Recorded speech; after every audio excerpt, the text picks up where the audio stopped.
Thank you, Mr. Mayor. My name is Mr. Amory Hanson. I'm speaking tonight in support of the infrastructure report card. I believe this report card will allow Huntington Beach to be aware of the needed improvements to Huntington Beach's infrastructure and provide a blueprint to make the necessary improvements. Improvements to the buildings and infrastructure of Huntington Beach will allow the business of Huntington Beach to continue. Sir Winston Spencer Churchill once said, "We shape our buildings, therefore they shape us." I urge the City Council to continue the effort to shape our buildings. Thank you. Thank you. Are there any others? No more speakers for the All study right. session. All right, then we'll continue with the study session. Staff, please introduce the report. Chow Vu will provide the staff report.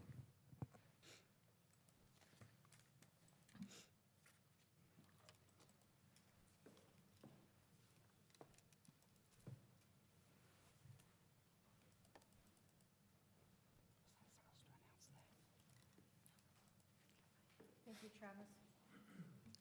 Thank you, Travis. Good evening, Mayor, members of council. We're here to present the infrastructure report card. We started this process back in July 2023. This report card is an evaluation of the city's infrastructure to identify both current conditions and also prioritize improvements. The observations are conducted by a technical committee comprised of engineers, public works professionals, and infrastructure experts. The development of the IRC follows the methodology established by the American Society of Civil Engineers, the ASCE. Our city is old. Much of our infrastructure was built back in the 60s and 70s, and equipment has been obsolete, outdated, and requires modernization. This report card effort is not new to Huntington Beach. Something similar was done back in 1998, where we had a citizen advisory, infrastructure advisory committee that determined at that time 1.3 billion was necessary. So in comparison, only 50% has been invested between 2005 and 2024. So the goals of this report card is to evaluate existing conditions of 11 different categories and highlight the strengths and challenges over a long-term period. This will help us prioritize projects as part of the CIP budget that the council blesses every year. In terms of goals, we're looking for an acceptable level of service for the city's residents and visitors. We're looking for minimal acceptance. We were not going for the gold star or platinum level or the Rolls Royce. We were going for the Honda, the Toyota, something that is good and acceptable. Next, we have a clip for you. There are other slides that are presented as part of this attachment. However, the clip that we have is going to give you a summary of the report card, and it describes in details the grade that was established. So I'm going to play that clip for you.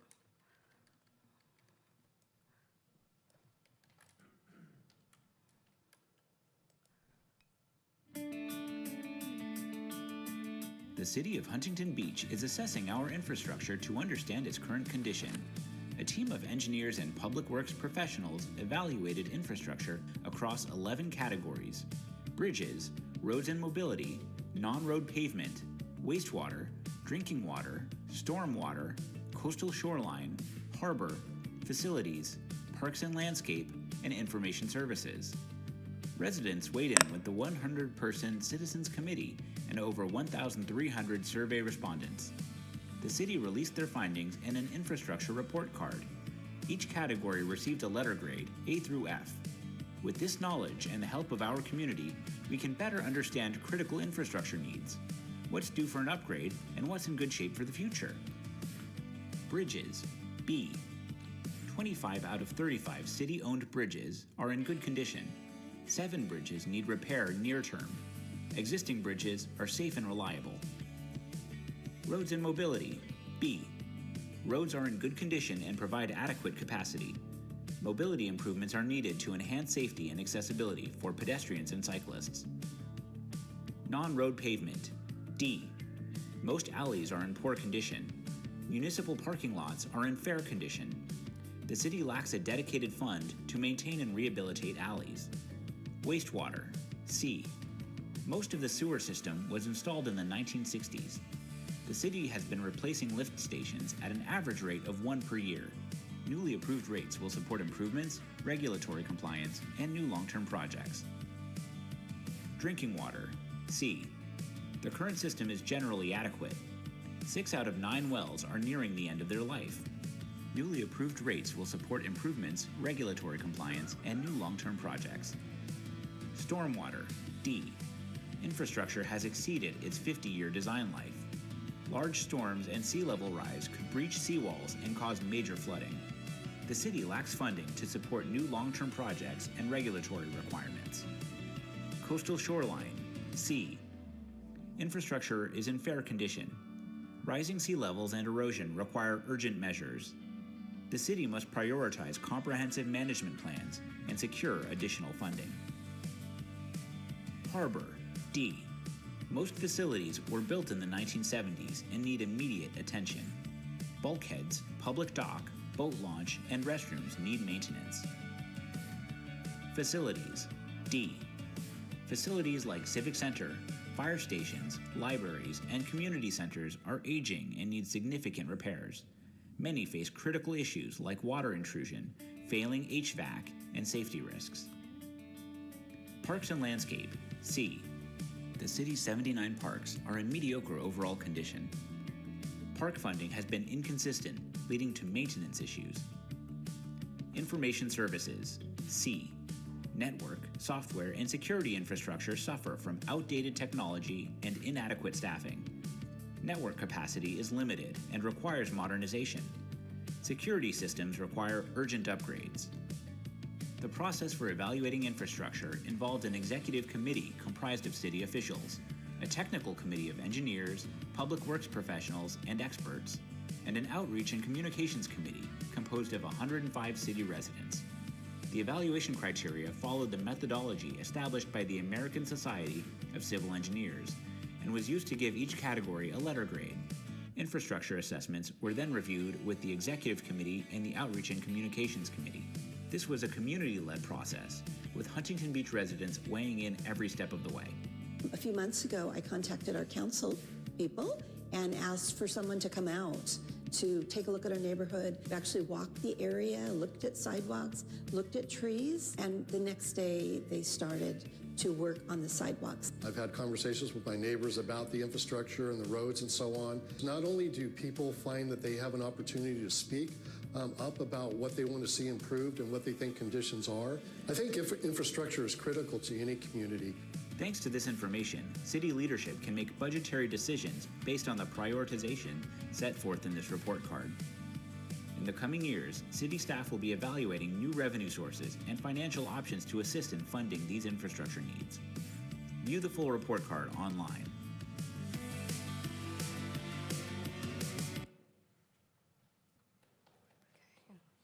Okay.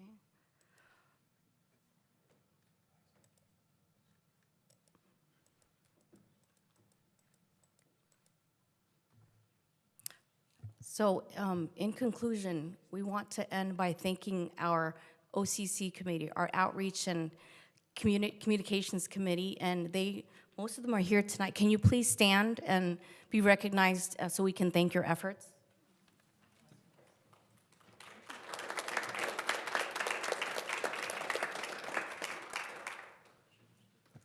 So that concludes the presentation. If you have any questions, we're happy to answer them. Any questions, council members? Comments? Yeah? What's our plan for the prioritization of, the capital improvements? So based on our scores that you see before you, there's some Ds that we need to address. There's also the feedback that we received from the public with the 1,300 surveys that we received. We were called out by residents for mediocrity in terms of our sidewalks, our alleys, and also our public restrooms, particularly at the beach. So that is the next step, that engineering will look at prioritizing those desires and comments that came from the public, as well as our grades. So that would be our focus in terms of prioritizing CIP for the upcoming year, as well as future years. And when I see these totals next to, each category, harbor, facilities, parks, whatever, so on the D ratings, the facilities, 180 million. Now, I would imagine, that plus the non-road pavement, 87 million, so what is that, 267 plus another 877? We're already over $1 billion.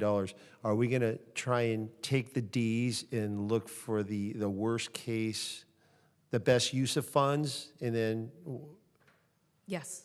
okay, and do you have an idea what type of funds are going to be needed to cure the Ds, the worst of the Ds? So right now, we do have a facilities assessment study in progress.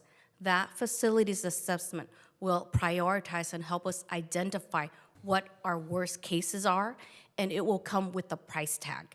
So based on that assessment, we can prioritize our CIPs and bring it to our council for funding in our budget And when do you think we'll be seeing those numbers? within 5 months. The assessment is in progress right now. If somebody said, hey, give me a ballpark right now, you guys have spent some time, the back of the napkin, we're not going to hold you to the numbers. Does anybody have a ballpark right now? Tom, do we have any ideas on? Currently, we do not have a ballpark number. It's based upon budget. So our ballpark number for facilities will probably be, we're not going, as Chow said, for gold-plated anything. We're just trying to keep things going, keep the lights on, and just get up to a general standard of care that we all want in our homes and what we like to live with. So right now, we can't have a number, but it's going to be in the upper 50 to 60 million to address. You see the hoses hanging down in the lower end of City Hall here. I think you've all toured like the PD locker rooms and things of that nature. We've got a lot of deferred maintenance that we need to address. And we can't put an exact number to it until we get the assessment report. So you use the word facilities, but there's actually four different subcategories that have a D rating: harbor, facilities, non-road pavement, and stormwater. So when you're using the term facilities, that's not a general term for all four of the Ds. It's just the category of facilities. Correct. That's correct. So that is the top priority of the Ds. And we're obviously not going to be able to cure that in totality. So the Cs are off the table, clearly, right? Well, when you look at funding, the Cs, a lot of them have a stream of funding every year. We have enterprise funds, water funds, sewer funds that help us maintain the Cs. When you look at the Bs, we have Measure M, we have gas tax that help us every year to pave our roads. The Ds come from the areas where we don't have a consistent source of funding. It's basically what we call our general fund. But when you look at harbors and stormwater and non-roads pavement, there's always potentials for grants, and we are always looking hard at trying to find, and I love saying, using other people's money to help us take these Ds and turn them into Cs. So facilities, there's never any grant opportunities for facilities. Other than when we did the PD modernization project, sometimes when projects like that come up, there's additional funding that we can get. But when it comes to our stormwater systems and our facilities to fix these things, the money's not there, the grants aren't there. It's the other Ds that we can help with, like the harbor. We have some bulkheads that need a lot of repair. And there are grant opportunities out there with the Department of Boating and Waterways that we always seek out and try and help us spend their money and not ours. So when you guys put together the CIP, for example, there'll be allocations on these other categories in the CIP based on the funds that we already have on an annual basis. So we'll see that as well. Like, although we're not going to cure them and we're not addressing them, the funds we have available, for example, information service, well, not that one, let's just wastewater, 126 million. But there's annual funds available. You'll show us in there what you'll be allocating towards that category, right? Yes. Okay. And do we have grant writers on staff, or do we have outside consultants, and do we have good grant writers? There's an art to that. We use both. Okay. We use both. There's some unique grant opportunities out there that would require a special consultant who has that rapport with that state agency or federal agency. So it's both. We have applied for grants in-house with our own engineering staff and admin staff, so it's both. Have we looked back over time to see how effective our grant writing efforts are? You know, if we've filed for 10 grants and got one, maybe that's not good. Do we look at the performance of our applications for grants to see if we're doing it the Yes. best? Yeah? Yes, we How have a we tracking doing? record. How are we doing? The last I checked, I think it was about 50%. So it varies. It just varies. We are looking at grants that could be, got a 100-page long grant application. That's gonna cost us some time and some money because it's very lengthy and comprehensive. There are less simpler grants that will not take as much time, but they're also different. They're also, we go after all of them. We look at its feasibility. Is it worth all that effort and time to do all that work for, you know, $200,000? Maybe not. $5 million? Absolutely. We're gonna make that investment. We always look at the return on investment when it comes to pursuing grants. Yeah, I mean, that makes sense. Okay. Anyone else? You talked about the fund, you call it the general fund that takes care of all the other stuff. What is the average amount that you budget each year in your general fund to take care of the, you know, the odds and ends? Yes, it was 10 million, right? So finance basically gives us the amount we budget for general fund. We have our 15% infrastructure requirement from the general fund every year, and a portion of that we put into the infrastructure that goes into my CIP. But that money does come, or that budget number does come from finance, so we tailor our CIP every year when it comes to general fund to the budget that's provided to us by finance. And it's been varied from, I think, 3 years ago it was quite heavy. I forget, it was like 40 million. Last year, it was 8 to 10 million. So it goes up and down based upon the needs of the city. And we have things such as our fleet replacement, equipment replacement, all that plays into how much general fund I actually receive for the CIP. But it all goes to infrastructure because there's a lot of infrastructure items that are not in my CIP. Last year, I think we got 10 million. Is that correct? Yeah, 10 million last 10 year. million. Yes, and Councilmember Twining, the staff is working on the budget this year, and so in the coming months, we will be bringing to the council a snapshot of what those are. So you'll get a chance to see all those. Thank you. Go for it. Thank you, Mayor Pro Tem. So on the strategic solutions for further consideration, being new to council, are we pursuing any of these right now? Like public-private partnerships seems like something that we should be actively pursuing. Is this just 3 words on a slide here, or are we actively pursuing that? And just all of them down there's a whole list of them. I probably could have asked my council members, but since we're dealing with you guys right now, are we in pursuit of these initiatives, or is this just food for thought? So, Councilmember Kennedy, we are looking at several of these P3s. We had originally looked at some of the facilities that we have to do. We are talking about bringing that back to have our the new 7-member council look at that again and look at those opportunities. So we are bringing these back to you to help resolve these issues in the coming year. It makes a lot of sense, the crypto center, City Hall, We need to pursue those types of things. I know Butch and Chad and myself out on the campaign trail, we were talking about, creating new opportunities, and I know the Fab Four think this way as well. Not speaking for them, but I've spoken to a number of them. And I really think that we need to start looking at these and actively pursuing, and whether we have to create, almost like an envoy, like Butch was talking about, or, a concerted effort to try and bring, private money, naming conventions, things like that. So maybe we can. Donna, I think it makes a lot of sense. We've talked about it before for like parks, especially. You could do like, Edison Park powered by, name the company.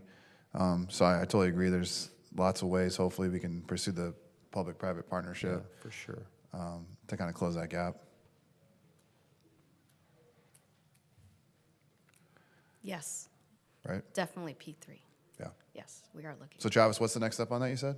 The next step is that now that it's been shown to the council, we like to post this report card on our website so that the public knows about this and they can get support when it comes to, the upcoming budget, that we will garner support. And I also, want to note that the alleyways are one of the toughest parts of our infrastructure in the city because there's no fund for it. A lot of it's private alleys. So just let the community know that staff is working on a potential solution. So that's, forthcoming, but we fully understand that that's a big need and a big concern, and there is no funding source to repair the alleyways. Anybody else? Yeah. All right. Yeah, it's just a staff introduction, so I don't think there's any motion. But we'll go on to item number 8. Thank you, guys. The Marisol Senior Living Project financing. Staff, please introduce the report. Yes, sir. Interim Chief Financial Officer, David Kane, would you introduce the item? Thank you, Mayor and City Council members. What we have before you this evening is some of the financing opportunities that we're going to be utilizing for this senior project living project that is across the street. We have with us this evening Scott Strummeyer, who is the Managing Director of Land Properties, who's worked with the Bloom family, who is the owner of that particular property. Also, Mr. Andy Bloom is here. He represents the family as well as the family trust. Greg Blond, who is Oric legal firm. They are the Developers Bond Counsel. And then Jim Briggs, who is the Momentum Senior Living Facility manager that will be managing the project. And then representing the city on the city side as City Bond Counsel is Cyrus Tubai. So I will at this point turn it over, ask them to come up and have Scott lay out the information on behalf of the City Council. Yeah, right up there.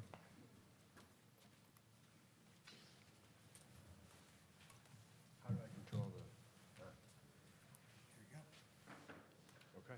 the... Okay. Hello, members of the City Council. Thank you for allowing us to appear before you today. Appreciate it. As David mentioned, I'm Scott Strussener. I'm with the Bloom family office. This is Andy Bloom. Andy Bloom. He's one of the trustees of the Bloom Family Foundation, which is the sponsor of this project. Greg Blond is our bond counsel, and Jim Biggs there is the co-founder of Momentum Senior Living, which would operate the project. We're speaking tonight, I'm going to come back to the first 2 slides in a moment, but I realize for the benefit of people in the room who aren't as familiar with the project, I felt like I would start with this aerial. The project that we're talking about is a 214-unit senior living project that has already been fully approved and entitled in the city of Huntington Beach. Furthermore, the construction drawings have already been submitted to the building department and approved, subject to some final oil well reabandonment, which I know the city is familiar with. The project is at the northeast corner of Main Street in Yorktown, which is across the street from where we are now. It's part of an office campus that we originally purchased. If you've driven by the campus, you know that when we bought it 5 years ago or so, it was not in the best of shape. And I think if you drive by there today, most people would agree that it's a much, much better looking property. We've invested significant dollars, both renovating the entire campus as well as improving the office buildings. We also made room by knocking down one of the buildings for the senior housing project, which will be on the south side of the site. Here's a rendering of what the project will look like at the corner of Main and Yorktown. As you can see, it's certainly going to be an upscale project. We have another senior housing project called the Varial, which is in Woodland Hills, which I think most people, which are Jim's from managers, and I think most people would consider as one of the nicest senior living projects in California and on the West Coast. And here's just some pictures to take folks through. All right, in terms of, oh, well, if I went back, can I get back to it?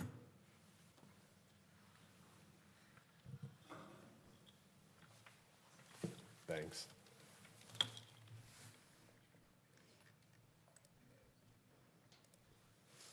Great, thank you.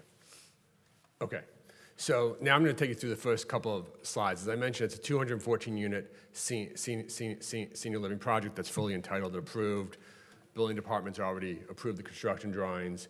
And the reason we're here is that a non-for-profit, a subsidiary of the Bloom Family Foundation, intends to be the developer of the project. As you know, we intend to issue tax-exempt bonds, which will require city council approval to get that done, which I believe is on the agenda a couple weeks from now for you to approve that. One of the, and as David Kay mentioned, you do have your own bond counsel in the room at our expense to answer any questions, but one of the things I did want to point out is that the city has absolutely no liability under those bonds. And certainly if you have any questions, feel free to ask your own bond counsel. But one of the, I know the concerns of city council was if a non-profit sponsor is going to issue tax-exempt bonds to build this project, what does that mean for loss of revenue to the city? And so we're here tonight saying that there will be no loss of revenue to the city, that we are going to be treated the exact same in terms of paying taxes, the city's portion of those taxes, as if we were not tax exempt. So we have drafted a pilot agreement, which stands for payment in lieu of taxes. And that pilot agreement, which has been submitted both to the CFO of the city as well as your city attorney's office, which they've already reviewed, clearly states that we will pay to the city its portion of taxes, both for property taxes and to the extent we end up being exempt from any other taxes, which I know was asked about, that we will pay those taxes to the city so that the city is no better off and no worse off as if we were not tax exempt.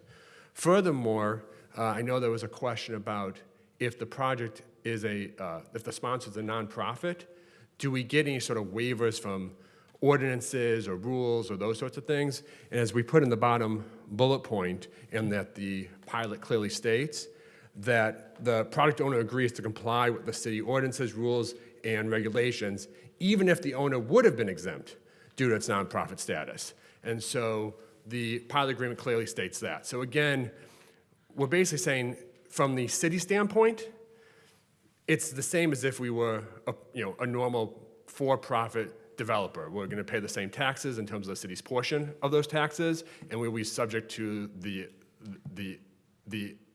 same rules. With that, I'll let Andy comment on anything else he has to add. No, I think just maybe a little history. This project started well before COVID. The financing markets, as you probably all know, have dramatically changed. And the only way this project can really be developed today is through this municipal bond program. Financing just is so expensive, it doesn't make sense. So we can get it done that way. It's literally shovel ready and ready to go. And, this is going to be a beautiful facility. And we think this is going to be the nicest facility we've built. It works really, really well. We think it looks really, really nice. we understand your issues, and obviously I just saw the infrastructure project. And so the goal here is that we get it. You guys need money, and, you know, there's enough income here to pay the bonds and to pay our full taxes. So, you know, we're happy to make that agreement with you all and get this project done. So we're really excited about it. We want it to be successful. We're putting our name on it, and we hope to be a longtime member of the community. So.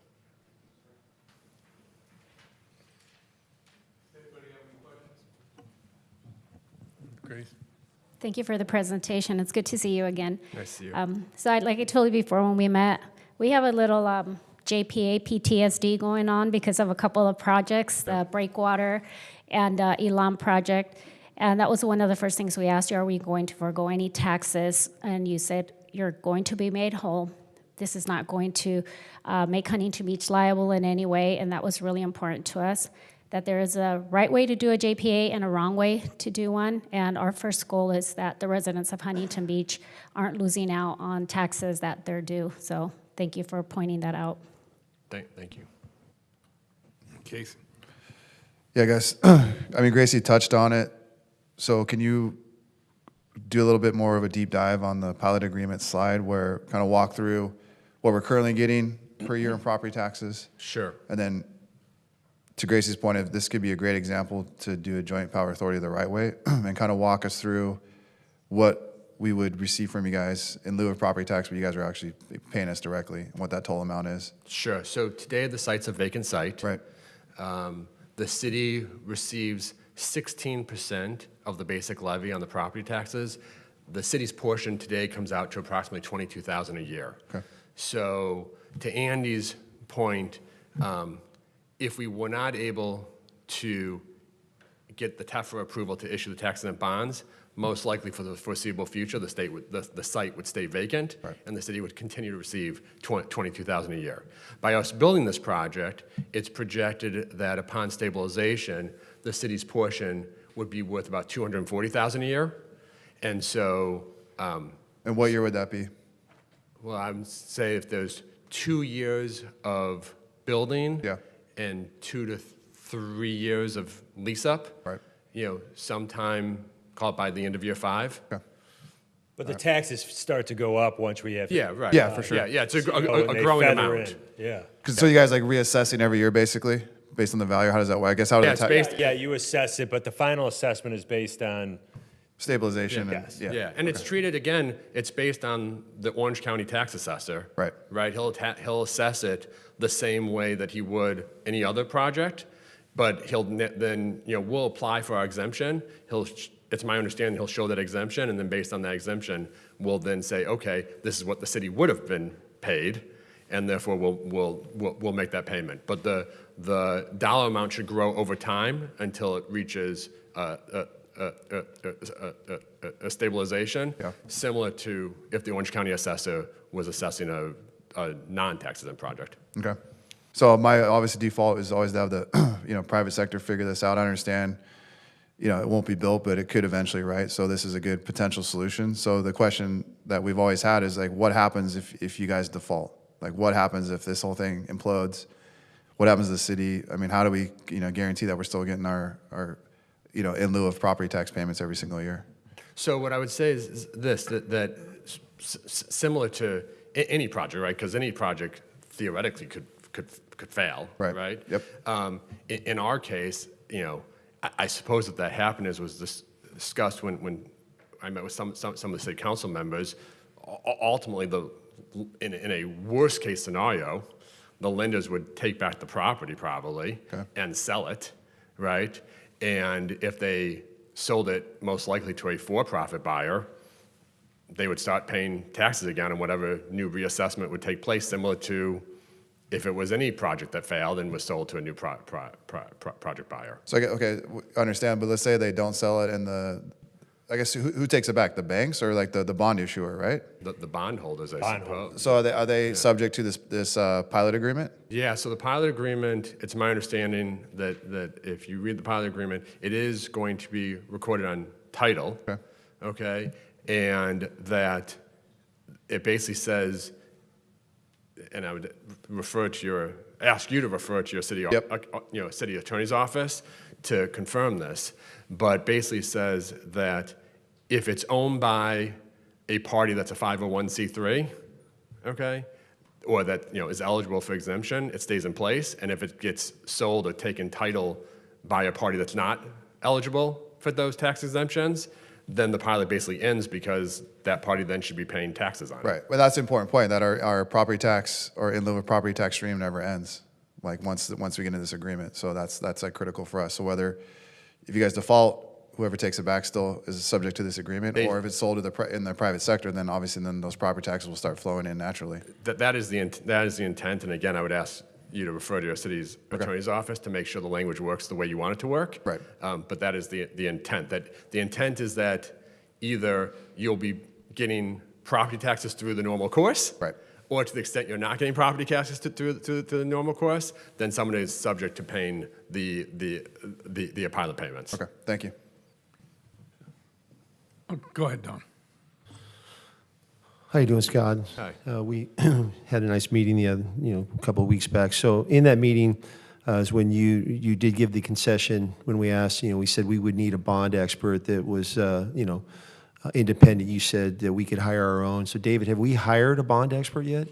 Yes, and Cyrus is here this evening. He'd be glad to discuss anything with you would like. Yeah, I don't need Cyrus right now. Thanks. I see him coming. Not yet. I see him coming down, but He is coming so down we've the hired stairs. we've hired Cyrus. So the acronym PILOT. Do you know how many municipalities have deployed a pilot program? Is this new, and you guys created the acronym, or? So pilots certainly are not new. Okay. I would say that a pilot is separate from taxes and bonds, because most taxes and bonds don't have a pilot program, right?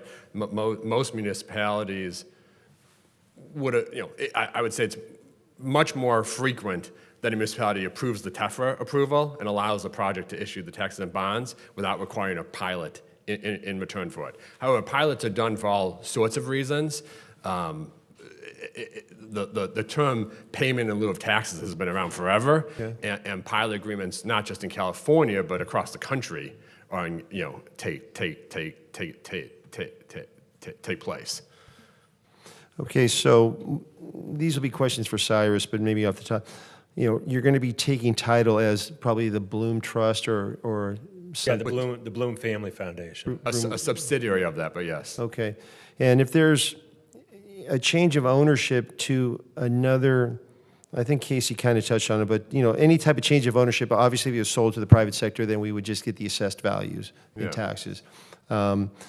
Is there, I guess we'll have to have Cyrus look through the document. The only concern is, and Gracie raised it, I think with the other JPA that we entered into, we were foolish and we did not have the taxpayers' best interest at heart. And we're stuck with something that I don't think anybody would ever done had they known what they were voting on. I think they thought it felt good. Having Cyrus around to really understand the document, because I'm sure it's a very sophisticated and lengthy document, is going to be very helpful. So we'll look for Cyrus to completely underwrite that before we ever move forward. I guess I really don't have any other questions right now in that regard. So thank you. I have one quick question, then I'll call it butching.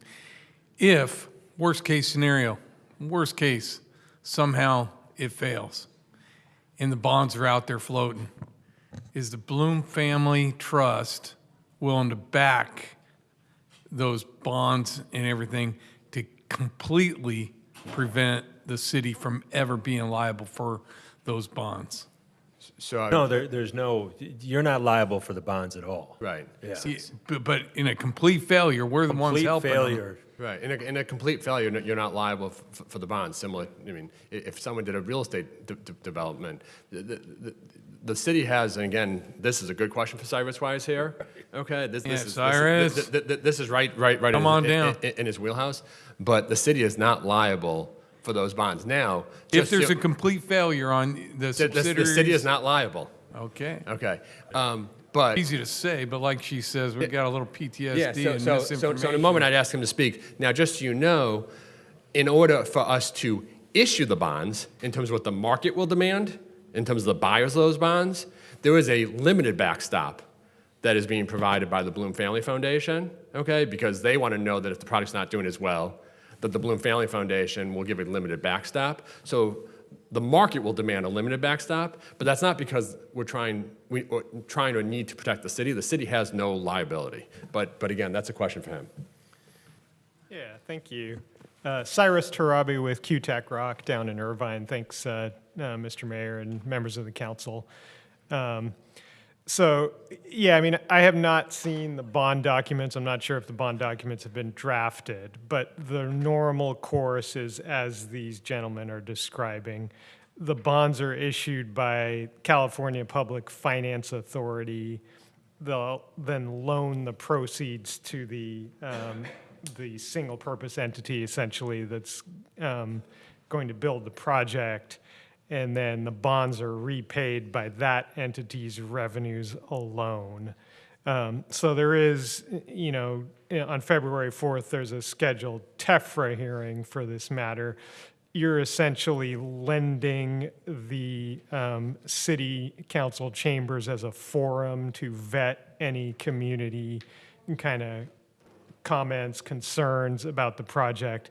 But the fact that that TEFRA hearing happens to be held in the city of Huntington Beach council chambers does not in any way obligate the city, you know, on the bonds. And actually, I've seen just briefly a draft of the TEFRA resolution that'll be before you on February 4th. So I'll have some comments on that, but it does say in there, you know, city not liable on the bonds, et cetera. This is just a procedure under the Internal Revenue Code to provide a forum, basically, for folks to comment on the bonds, and then that enables the bonds to be sold on a tax-exempt basis. I would say, you know, if there's great reluctance on the city's part, these folks could go to the County of Orange, because the project is also in the County of Orange. So that's another forum where they could kind of get the same hearing held. But yeah, I mean, we will review the documents, I think, together with the city attorney, but the project, as I currently understand it, would not have any city liability. It would just happen to be a project located in the city, and the bonds would not be in any way a city obligation under any circumstances. All right, and the only other thing is that the bonds that issue, 100%, will they be going to this project and this project alone? They won't be used elsewhere? No, it's for this project. This project and this project Yeah, alone? and again, the purchase of those bonds are going to make sure of that too. Okay. Right? All right, Butch? Thank you, gentlemen. Just real quick, right now, the city of Huntington Beach is earning about $22,000 a year in property taxes. Hopefully, you'll get this, you know, ground's kind of already broken, so I'm not going to call, you know. Sure. But you guys are going to start. Stabilization, by your own admission, is about 5 years. Sure. During year one to year... Hopefully sooner. Well, hopefully sooner. And all I'm these managing stuff. expectations. Is the city foregoing that 22,000 during that 4 years, or do we still? So once we break ground on the project, we have the right to be eligible for property tax exemptions, Right. but the pilot kicks in immediately. Okay, so we don't have to wait for stabilization, whatever year that is. No. Okay. Whatever taxes would have been assessed during the construction and lease up of the project, Right. okay, if there's an exemption during that time, we will pay the city's portion of that through this pilot. Right. So again, the goal was to make the city indifferent, no better and no worse off than if there was no exemption. Thank you. Thank you. Just one last question, not to be naive about the bonds, but Cyrus or anybody, so we're not issuing the bonds, California Public Financial Authority, CPFA. Why is the city, where's our involvement? And do we have any potential liability to our bond rating on a default? But why does the Huntington Beach have to, we're not even issuing the bonds and we don't own the property? And we're the recipient of the pilot payment, but couldn't we be that without having to get our approval for the bonds? No, I'm not sure I understand the question. I think the bonds will be issued, the bond, documents will not have the city's name on it anywhere. Basically, the city will not sign any of the bond documents, so there won't be any legal obligation. This just happens to be a project that's located in the city. But, there's really no other city involvement as far as the bonds go. So you're coming to us just because locationally the property is located in Huntington Beach, and do you need our permission to take this approach? So I think in terms of construction of the project, the permission is through the city's planning and development process, and I understand most of that has already been taken care of, permitting and construction. Yeah, they're entitled plans. right now, so Yeah, entitlements that's done. and so on. Yeah, so it's not like the city has no say in the project whatsoever, but as far as the bonds go, the city has no obligations with respect to the bonds. Yeah, but I think what's important to note, and you or Greg can both speak to this more intelligently than I can, that the California Public Finance Authority is a joint powers authority. And so it takes the local municipality or the local county and the Public Finance Authority to approve it, even though after that approval, the city plays basically no role. Yeah, I think I see what you're getting at. Okay, So, that's the answer right there. Because Yes. being part of the JPA, we are a component of allowance to do it. Right. Okay. Yes. Come on, Cyrus. The legal documents would normally have a provision that would say no member of the Joint Powers Authority has any liability for the bonds. So we'll look for that in the documents, I think. If Greg's documents are as expected, it'll have that provision in there. It'll say kind of no members, officers, directors, consultants, et cetera, of the Joint Powers Authority have any liability on the bonds. So that's a standard provision that I would expect to see. Yeah. The other thing I would say, just to clarify something, is that when you think about it, the bond documents and the pilot agreement are really two separate things. Most of the time, the TEFRA approval for the bond documents gets done without a pilot. In this case, because we wanted to make sure that the city is made whole, we're also entering into a pilot agreement, which is really more of a real estate transaction agreement than a bond, transaction. Just in this scenario, we're doing them hand in hand to make sure that the city still receives the revenue that it otherwise would receive. Thank you, Scott. Yeah. Thanks, Doug. And Scott, lastly, could you just confirm, because we have had residents ask that the white vinyl fence is in fact not the permanent fence, but in fact the nicest construction fence that you could possibly put up? I appreciate if they think it's a nice construction fence. It is not. No, they don't. They think it's a permanent they fence. don't? But yeah, As far as construction fence, it's not bad. But no, that white fence will be coming down. Thank you. Yes. Thank you. All right, if I could just summarize maybe for the benefit of the community. So yeah, and you can correct me if I'm wrong or anything, and then I want to give one bit of direction. So the property prior to COVID, even now, is owned by a for-profit company, but due to current market conditions, it just wasn't feasible to try and finance it. And so you went with tax-exempt bonds. You need the green light from us as a city to be able to execute on that. But what that does, it kind of opens up a Pandora's box because, tax exempt means now they're not paying property tax. So you guys see that. And so you've offered this pilot payment in lieu of taxes. In perpetuity, we'll get exactly what we would be getting as though you were for profit.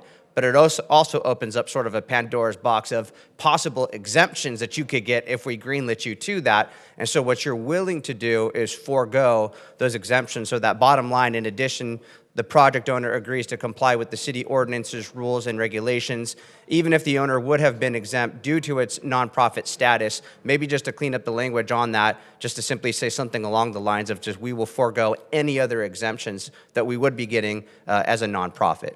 Sure. We as far as the city goes, fees, development impact fees, which could sure go into the hundreds of thousands, could be waived as a nonprofit, but to forego that. Sure, if that's true, we will certainly agree to that, and we can certainly work with your city attorney's office to modify the pilot agreement before February 4th, before you have to vote on it. Great.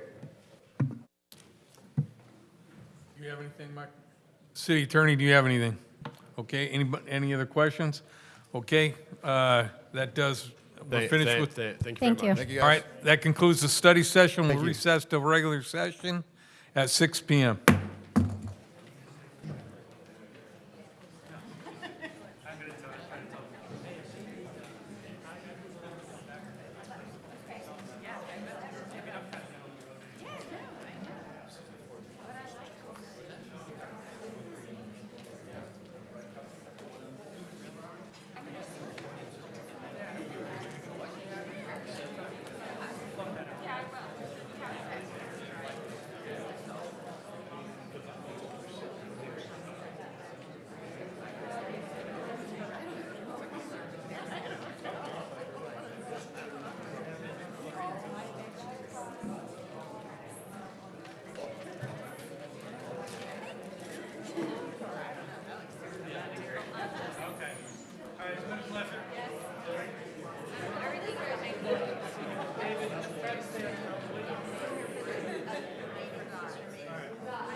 I do need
I'd like to reconvene the regular meeting of the City Council Public Finance Authority and call to order the special meeting of the successor agency. City Clerk, may I have the roll call, please? Councilmember Twining? Present. Councilmember Kennedy? Here. Mayor Pro Tem McKeon? Here? Mayor Burns? Here. Councilmember Vandermark? Here. Councilmember Williams? Here. I'd like to announce that pursuant to Resolution Number 2001-54, Councilmember Strickland has requested permission to be absent, and if there are no objections, it will be reflected in the minutes. All right, and we have an absentee. Did you read that? Yeah. Okay, tonight's Pledge of Allegiance will be led by Miss Gracie Vandermark. Please stand if you're able to. Put your right hand over your heart. Ready? Begin.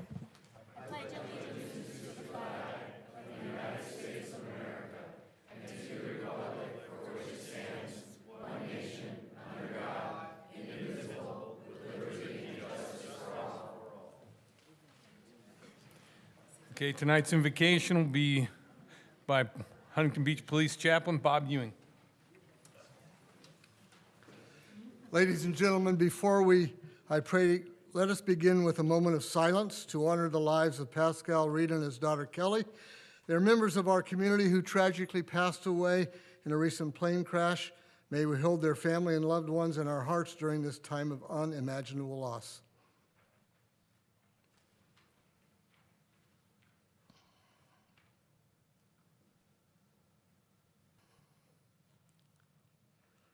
Heavenly Father, we come before you this evening with heavy hearts, seeking your presence and guidance as we gather to serve our community. We lift up the family, especially Kara and Rebecca and friends of Pascal and Kelly Reed. Grant them peace and comfort and strength as they navigate their grief. May they find solace in your love and in the support of their neighbors and communities. Father, we also bring before you the victims of the devastating fires in Los Angeles. For those who have lost their homes, their livelihoods, or their loved ones, we pray for your healing and provision. Be with those who are displaced and surround them with compassion and aid in their time of need. Lord, we give thanks for the extraordinary courage and dedication of first responders. Their selfless acts of bravery and tireless commitment to protect and serve inspire us all. Bless them with strength, wisdom, and protection as they face danger to ensure our safety. We are especially thankful for the teams that came from Huntington Beach and joined the other departments to fight the fires. Father, I ask a blessing upon Chief Parr and Chief McCoy and their command staff as they lead our agencies. Tonight, as we gather together, I thank you for our city council. I ask, Father, that you would grant them wisdom and guidance in the discussions and decisions. May the work done here tonight reflect the values of justice, compassion, and unity that make Huntington Beach such a special place. Help us to honor the memory of those we have lost by striving to build a community rooted in love and care for one another. In your most holy name, Lord Jesus, we pray. Amen.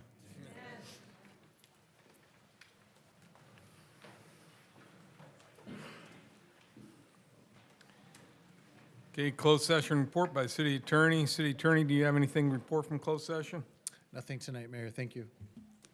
All right, 2 minutes. Does any council members want to make a comment? I'd like to make one. Gracie? I'd like to thank a few people who came together due to the fires going on. It was a beautiful example of what unity can do. We had several businesses who have been collecting necessary items for people who are in need, who lost their homes. And we had a lot of community members step up. I'd like to thank them all. Nobody argued. Nobody cared who you were, what you look like, where you come from. Everybody rolled up their sleeves and started working together. I'd also like to thank Republic Services. They've been cooperating, helping pick up extra boxes where needed. Calico, Beals, a lot of other businesses that came together. Our city has sent out trucks to deliver supplies. And our fire department sent out trucks out there to assist as well. So I hope we can do more of this, unite, work together, and help those that are in need. Thank you. My comment, I just want to welcome a new president to our United States and a peaceful transition.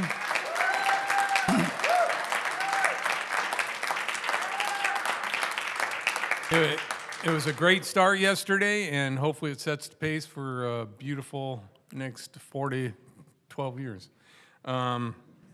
Anybody else? All right. Then, City Clerk, do you have any supplemental communications? We do. Mayor, we received 28 emails regarding administrative items 17, 18, and 19, and 13 emails pertaining to item number 20 to council member items. All right, City Clerk, do we have anyone signed up to speak? Yes, we do. We have 23 citizens signed up to speak. Okay. I will read the announcement. Proper decorum at the City Council meeting is imperative in order for the public to remain informed about these issues pertaining to the city business. And I'm going to take a real side note here that some people, for some reason, think it's a great occasion to use the podium as a bully pulpit and say a bunch of inappropriate things. I'm asking you to stay professional and courteous to everyone within the chambers and in public, because it is televised. You kind of only hurt yourself, and you kind of look like not a very nice person when you do that. So please keep it accordingly and keep the decorum proper. But public comment, the public comments portion of the meeting is an opportunity for the public to be heard and address those issues in public forum. Disruptive behavior, impeding or delaying or ability to conduct the council's business will not be tolerated.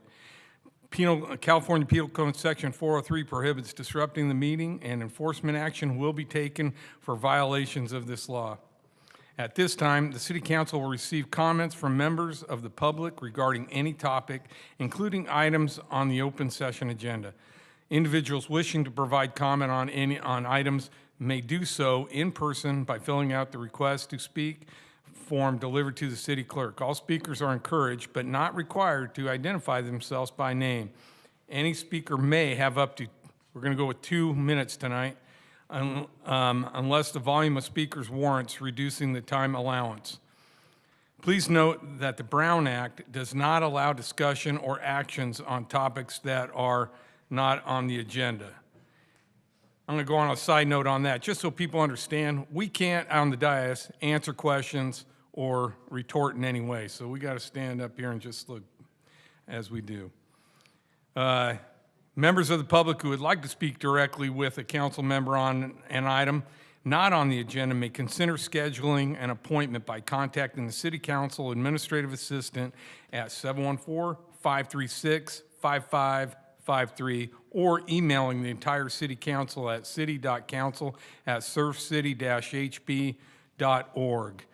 And that's why if you want to do that, that's often we will ask you to fill out a blue card. So you guys can fill out the blue card, and later we'll try to set up a meeting with you if that can happen. Okay. Council members, do you have any council committee appointment announcements? Call the speakers. Oh, I'm sorry. Again, I did that last time. All right. Clerk, please call the first 10. The first 10 speakers: Barbara Richardson, Andrew Einhorn, Mr. Amory Hanson, Pat Goodman, Connie Boardman, Russ Neal, Marilyn Gonzalez, Jeannie Paris, Stephen Quinn, Doug Hine.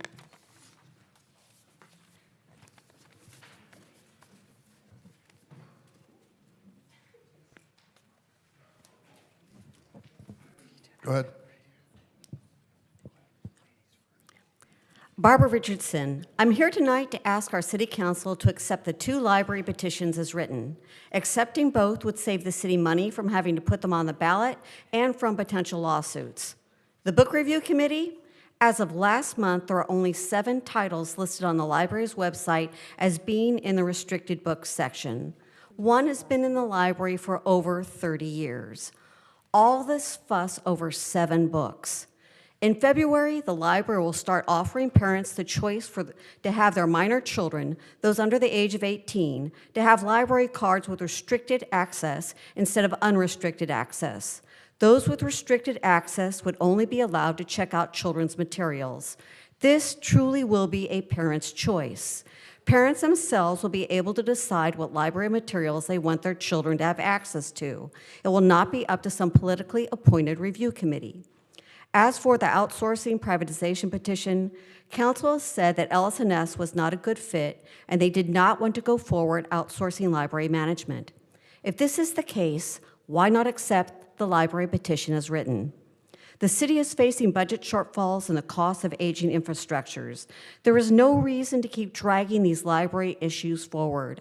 I encourage you all to accept the library petitions as written. Thank you.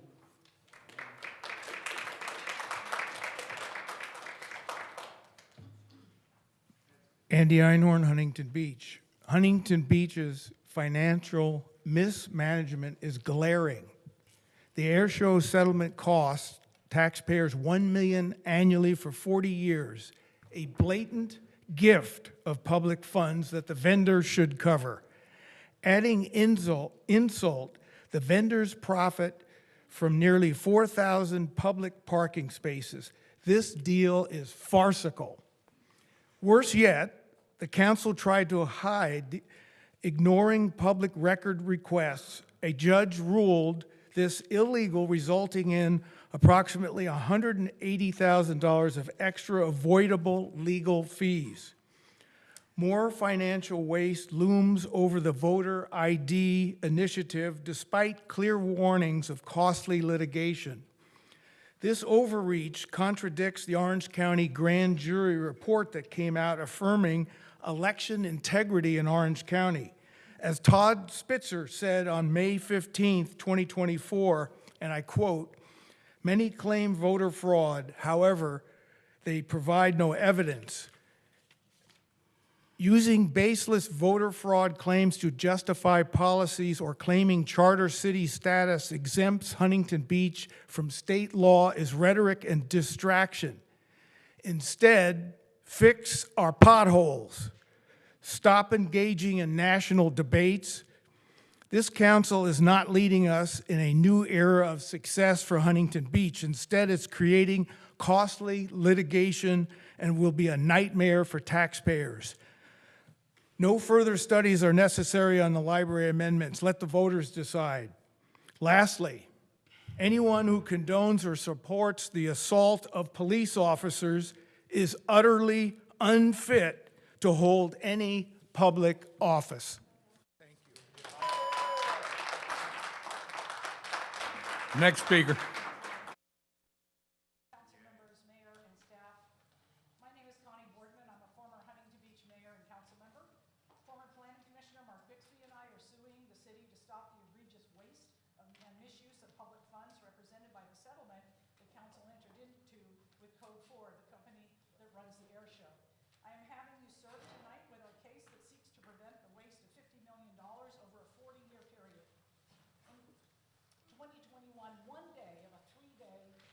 Event had to be canceled due to a massive oil spill off our coast.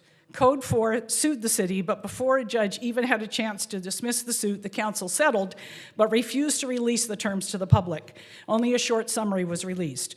Ocean View School District trustee Gina Clayton Tarvin sued on behalf of the public to force the city to release the entire settlement, and she won. After viewing the settlement, I completely see why you wanted to keep it secret. Mark and I are suing using Section 526A of the Code of Civil Procedure, which allows resident taxpayers to file suits to stop a waste of public funds. In addition to up to $7 million, the council agreed to give Code 4 a bid-free right to run the air show for 10 years with renewals up to 40 years. During this time, the city waives all fees, pays for any environmental assessments, agrees to mitigate fees charged by other agencies, and during the show, turns over parking revenue for 3,500 spaces. Gives Code 4 free use of 2,500 spaces and all the revenue from the RV camping sites for which they were charging $4,500 a weekend last year. Our attorney has estimated that over the 40 years of this deal, the value is at least $50 million. $50 million because one day of a 3-day event was canceled? Are you kidding me? And if Code 4 decides it no longer wants to run the air show, it can sell this sweet deal to an entity that was never harmed by the oil spill. This giveaway of public funds needs to be stopped, and we hope to accomplish exactly that.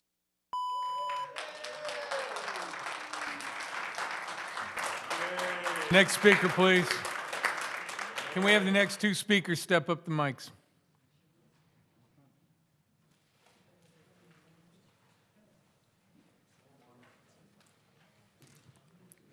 Good evening, Mayor, council members, and fellow residents of Huntington Beach. My name is Merlin Gonzalez, and I stand before you today not just as a concerned citizen, but someone who believes in values of truth, justice, and unity. I am here to strongly oppose the proposed non-sanctuary city declaration, which is not only based on misinformation, but also threatens the fabric of our community. We have heard many claims that undocumented immigrants bring crime to the city.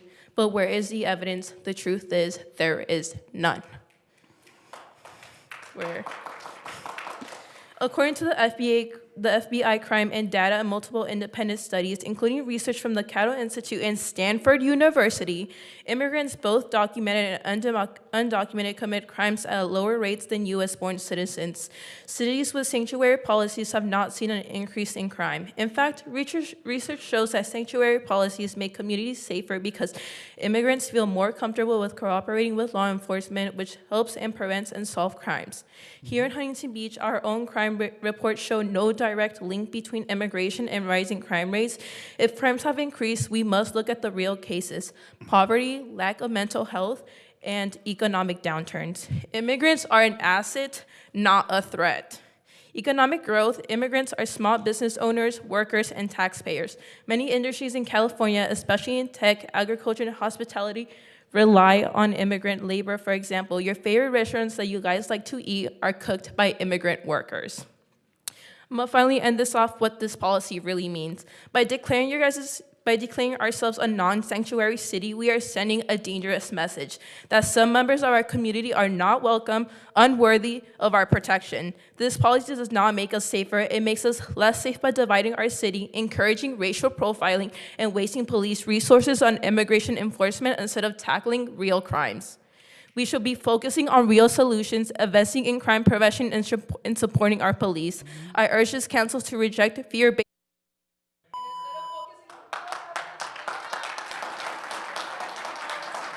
Next speaker. Good evening. My name is Russell Neal, and I live in Huntington Beach.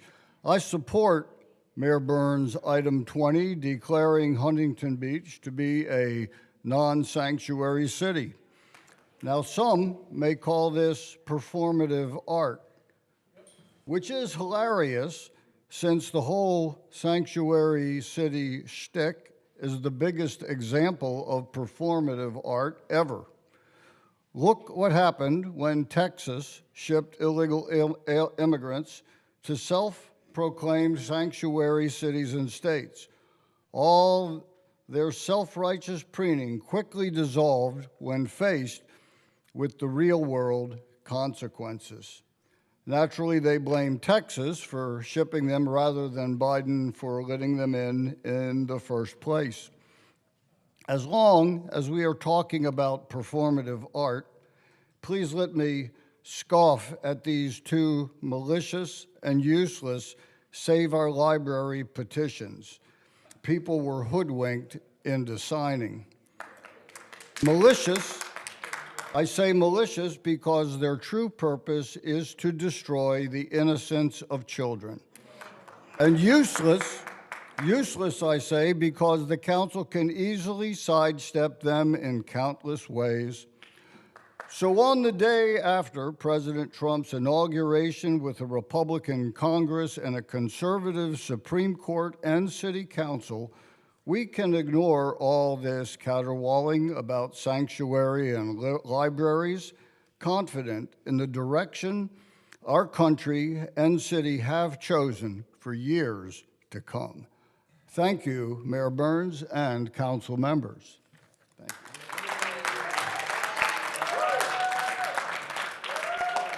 Thank you, Mayor Pat Burns and Mayor Pro Tem Casey McKeon and the rest of you. Congratulations. And Michael Gates, of course. My name is Jeannie Paris, and a longtime resident of Huntington Beach, and I am here in strong support of item number 20 to declare the city of Huntington Beach a non-sanctuary city for illegal immigrants. That's illegal immigrants, not legal migrants, for the prevention of crime. Our borders are sovereign and shouldn't have been allowed to be casually overrun with cartels, fentanyl, and human traffickers. To deny this reality is just to be willfully blind. As our new commander-in-chief stated it quite plainly, that this is a new era of common sense. I want to thank you, council members, for keeping Huntington Beach safe, and I appreciate it. Thank you.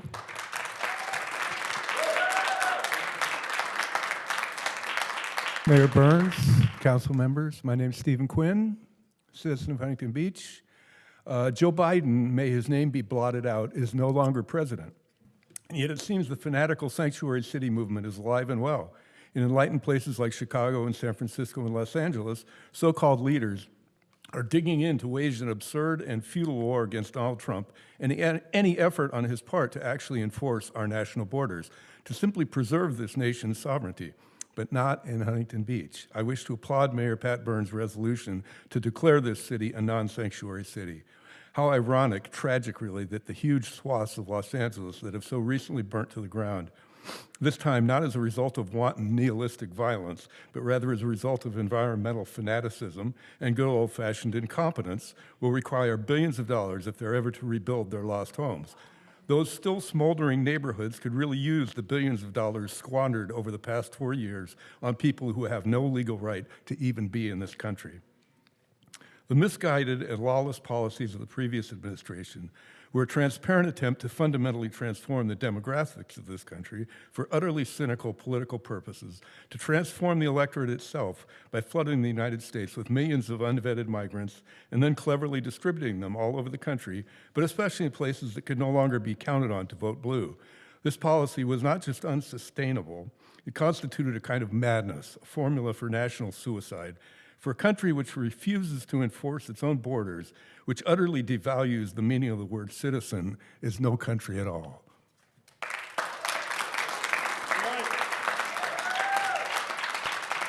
Doug Hine here. Yeah, a lot of what he said. You know, I mean, this is a public forum, and I live in this city. I've lived in this city for many, many years. My kids go to school here. They're used to, anyways. And so I don't want to be fighting with my neighbors about things, and so I try to couch my public discourse in that. But it's become real obvious that there's like this information gap. People are not learning. They're not seeing things. They're, if you're just watching certain channels on TV, they're feeding you a certain amount of information, and they're keeping information from you. And this purposely, systematically eviscerated immigration system and borders that we have has, while it may benefit some that run the NGOs that are receiving billions of dollars from the federal government, they may be benefiting, and activist groups are benefiting. The immigrants themselves, the migrants themselves, are paying a huge price. There's a lot of death and destruction, rape that comes from South America all the way up through here. It's just a dangerous journey, and these people are being used. I get wanting to protect people, and I would bet that Chief Parra would probably say that if there's victims of crime, we don't report them to ICE. I don't think they have to worry about that. I don't know that there's ever been an instance where our local PD has turned somebody over to ICE because they were the victim of a crime. So that's kind of a red herring. So I support that declaration, and if nothing else, it provides a warning to anybody that is here illegally and is participating in crime. They should not come.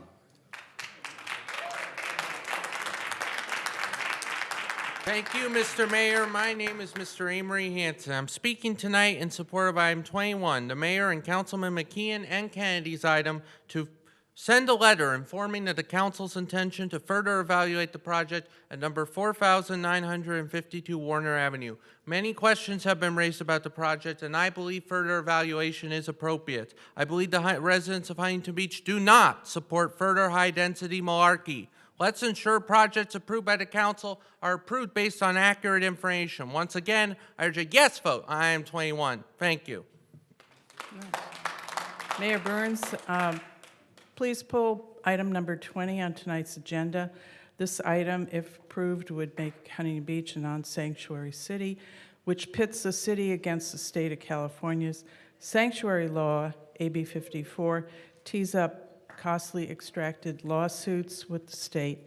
And I think given the political environment at the federal level, it's unnecessary. The memo to support this item raises questions that need answers in order to support any city council actions on this topic.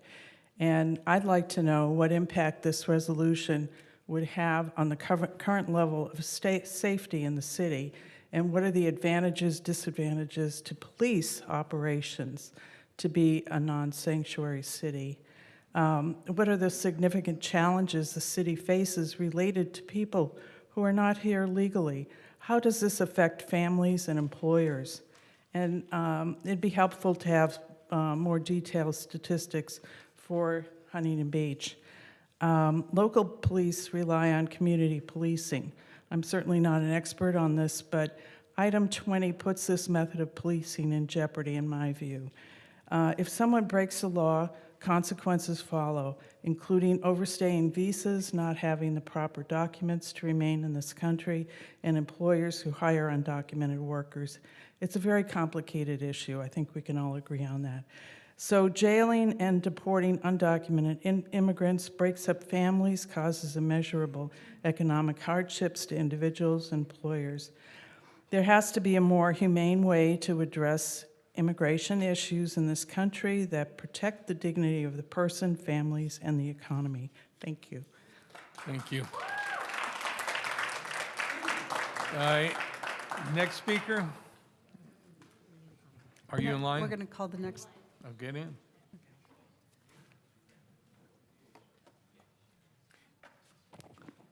Hi, I'm Maria Piccolo, and I don't have a prepared speech, but I stand 100% behind everything this city council is doing to protect the citizens of Huntington Beach. And we voted to be a One Love town. One Love is the opposite of woke. And I am so glad we're not a woke city. Yeah. Woke is where the racists are. Woke is where the discrimination is, which I can personally prove with evidence that the state of California will ignore all evidence that doesn't serve it. So I am 100% also behind the defunding the Department of Education, because I can personally prove how incompetent that they are. They're not doing their job. They seem to be there just to protect wrongdoers in education. So if Elon Musk looked at my case, he'd have all he needed to defund the Department of Education. As for sanctuary cities, they are discriminatory, and you do not end discrimination by discriminating against the residents of Huntington Beach by providing above-the-law privilege for people who entered the country ignoring our laws with the very first step. Legal immigrants like myself rejected woke. All the virtue signalers, they do not speak for us. We do not want woke policies. We want equal protections under the law. And once the border is secured, the front door can become wider and easier to get through. And everyone who isn't a racist, that's what we want. We want real equality, not the cheap, fake version that cancel culture liberal Democrats offer us, where our civil rights can be blatantly denied with privilege if we step out of line. Again, something I can personally prove. So, yeah, you find that funny. Cancel culture is slave owner mentality. Thank you. Thank you.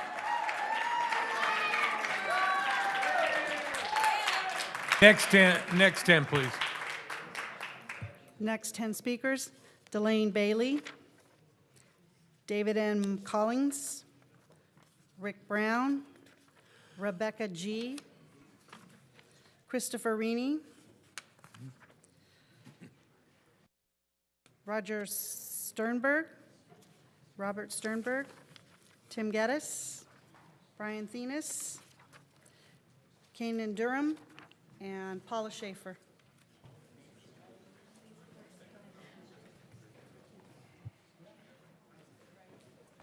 Yeah, can we have first two up to the podium?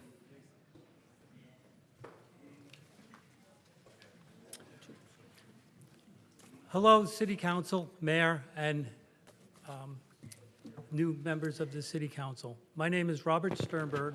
I'm a 30-year-plus resident of Huntington Beach. I know some City Council members from previous items being on commissions, and also I'm also known for dressing as Uncle Sam at the 4th of July Huntington Beach Run, which I've done for many years, and around the parade to celebrate freedom. But tonight, what I would like to talk about is really not political, not partisan, but an item of public safety. I've brought this up a few times to the previous city councils, and I don't really know if it gets much traction. But what I would like to talk about in the time is the yellow reflective borders around traffic signals. I think it's a public safety thing. When there's fog and you get all the newcomers and the visitors, they don't really see the traffic signals as well. City of Fountain Valley did their whole city. Even the state of California is putting them on as a new policy. For us, I talked to Public Works and they said, well, it costs about $100 per traffic signal, and some signals have 8 to 10 traffic signals at an intersection. So it's really, I don't know if we can get a public grant or a safety grant or something, but I wanted to put it in the council's ears because everybody thinks it's a great idea, and it doesn't go anywhere. So I just wanted to say welcome new council members, and maybe this year we can get a couple more. The ones that you see around the city are basically by the state. The state's new policy is on Pacific Coast Highway and Beach Boulevard. When they redo a traffic signal, they put them on. So I'm appealing to you to say, hey, can't we find some money with the budget? It's funny that tonight was infrastructure report card, and I think we should consider this. Thank you very much. Next speaker. Good evening. My name is Delane Bailey, and I just wanted to bring to the attention of our citizens that the Voters' Choice Act is going to be coming up for renewal this year. Tentatively, we thought it was going to be this month, but it may be as long as September. The Voters' Choice Act is the bill that eliminated our polling places in our neighborhoods, at fire stations, at the library. So we used to have about 110 voting locations. Therefore, about 10,000 people at the most would vote at each location. We have the tallied results verified with a voter ID by the end of the night. The next morning, we knew who the winner was. Now, with the Voters' Choice Act, the state created a very complex, expensive system that goes on for 2 months, 30 days before the election, 30 days after the election. They were still counting ballots, well after the election. So I am appealing to our citizens to get involved.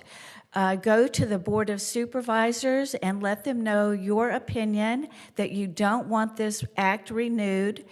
It is a county-by-county approval. So please, I would also like to point out that 8 out of 10 Americans want voter ID, and the Voters' Choice Act eliminated voter ID. So please get behind this. Thank you.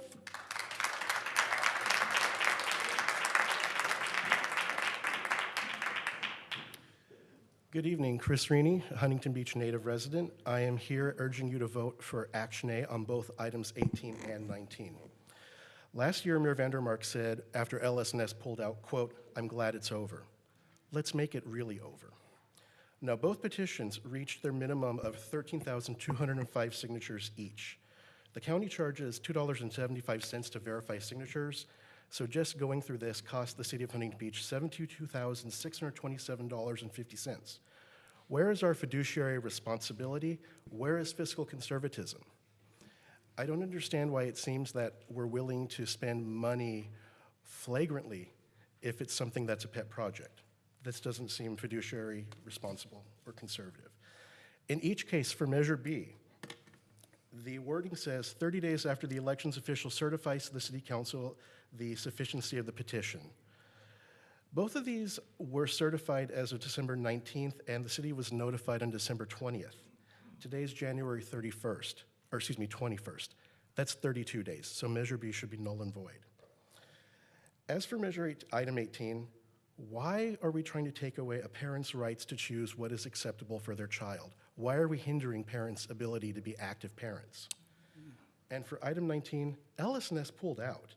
They're the only game in town that does what we were trying to do to privatize the place. Who else is going to do it? It really should be a non-issue. In both cases, we've had a popular mandate, and the people have spoken.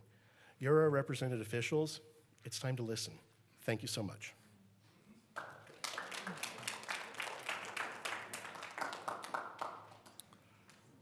Good evening, Mayor and City Council. Tim Geddes in the House. I can think of nothing more gratuitous at the start of this new year than another example of mega bootlicking by this ultra-partisan City Council with a mayor's agenda item to adopt resolution number 2025-1, declaring the city to be a non-sanctuary city for illegal immigrants for the prevention of crime. The mayor's statement justifying this resolution is fallacious folderol and it is also backed by the city attorney, who should know better, but is in the bootlicking as well. Whatever means necessary, give me a break. The statement contains many questionable and controversial figures and claims starting with 20 million illegal immigrants, which has caused an increase in crime, that telescopes down to assertions of violent crime in California, especially in the cities of Los Angeles and San Diego, that somehow winds up in Huntington Beach as a pernicious perceived threat to our community. Believe me, many folks I know feel more in danger of right-wing extremists and white nationalist hooligans than the threat of illegal immigrants walking the streets of Surf City. While many pressing issues and challenges facing the city pile up, ones more massively affecting our residents, and like housing, finances, infrastructure, and environment, this mayor and city council choose once again to grandstand on another mega plank of balsa wood buffoonery. Let's get real and start solving problems and addressing actual issues like the need to protect our library system from your mad dog minions. Thank you.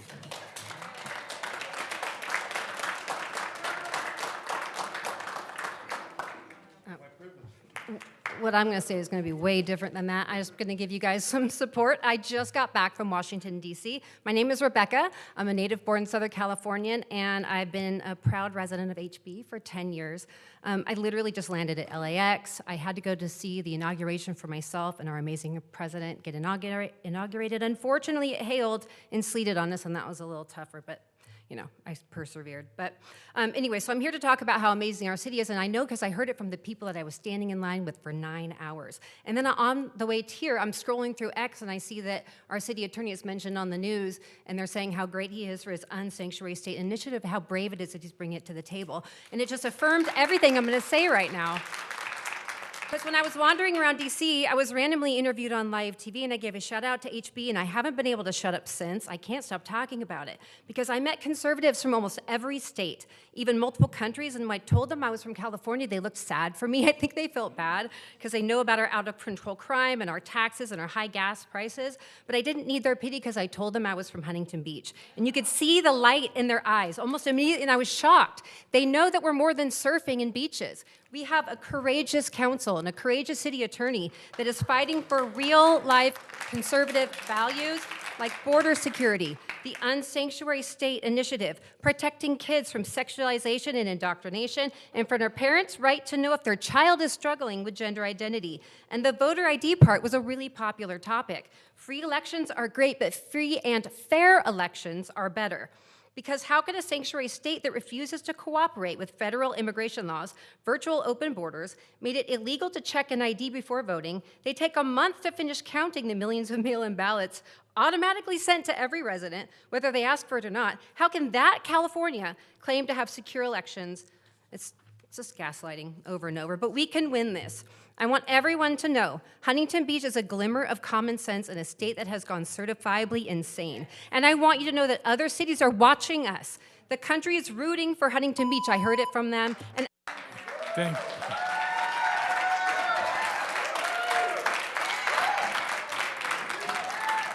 Next speaker. Well, good evening, Mayor Burns, City Council members. First and foremost, I want to say God bless America. Yesterday was a fantastic day, and we should all be proud of President Trump taking over. But I'm here today to express my strong support for Mayor Pat Burns and urge the adoption of Resolution 2025-01, declaring Huntington Beach a non-sanctuary city for illegal immigrants to prevent crime and uphold the rule of law.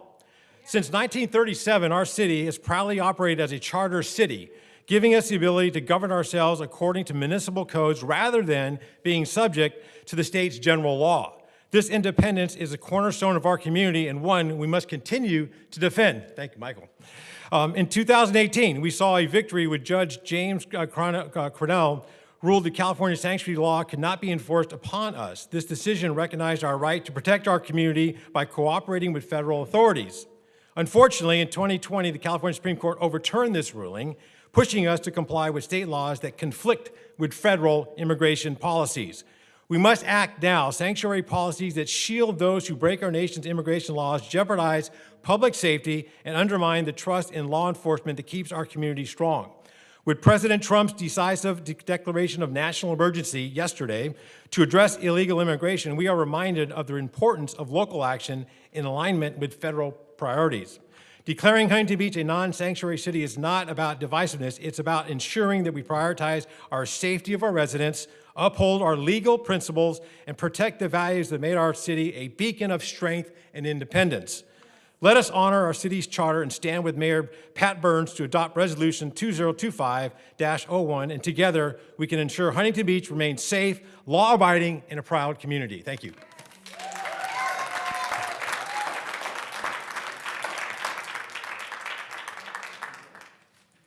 Hi, my name is Kanan Durham. I'm here to oppose agenda item number 20. Something that I think a lot of people here are forgetting, which I'm surprised that you, Pat, are forgetting as a former law enforcement officer. Sanctuary cities came out of law enforcement saying that we cannot properly protect our communities if the people within them do not trust us enough to talk to us. That's where they came from. That's how you prevent crime. It is far easier to police effectively if you have a community that trusts you. And the FBI crime statistics do not support this idea that we have this plague of undocumented immigrants that are committing crimes in this country. As another speaker spoke here earlier, far fewer crimes are committed by undocumented immigrants than they are by legal citizens. Pat Goodman said earlier, this is redundant. The current president has already pushed through, or he's trying to push through, this idea that we can't have any more sanctuary cities or sanctuary states, which kind of reminds me about the fact that this council can't seem to do anything original. Everything that you do is pulling from something that's on Fox News, something that's on Newsmax or whatnot, something that the president is saying. I would love to see some original ideas for, potholes. This is just another tool to whip up fear and anxiety amongst your supporters to encourage them to just hand over power to you. Just like the person in this room earlier who suggested that you should just disregard the tens of thousands of people who supported the ballot initiatives regarding the library. If you care about crime, maybe you should start by removing the statue of the convicted felon on the dais. Thank you.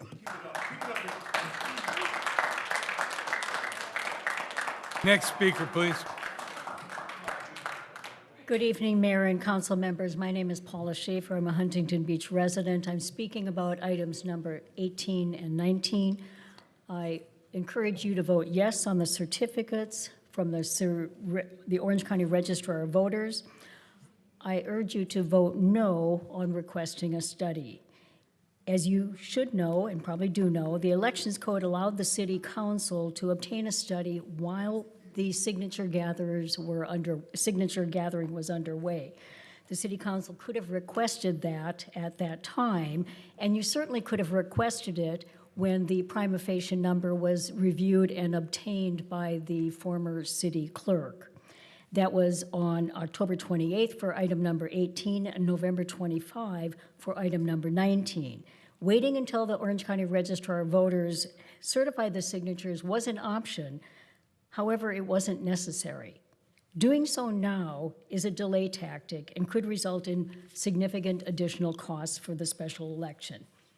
I urge you to vote yes and adopt the petitions as they are written. The ordinances as they are written, you can see from the vast number of people who signed each of the petitions that there's tremendous support for our city's beloved library and its librarians as well. It should remain managed as it currently is without the unnecessary committee and managed by public employees. Voting yes and adopting the petition's ordinances is cost-effective and will ensure that the public library continues its exemplary service to our community. As you are likely aware, 2025 is the 50th anniversary of the Central Library, and your yes vote to adopt each petition as it is written would be the appropriate action to ensure that the Huntington Beach Public Library continues as the crown jewel of our city. Thank you.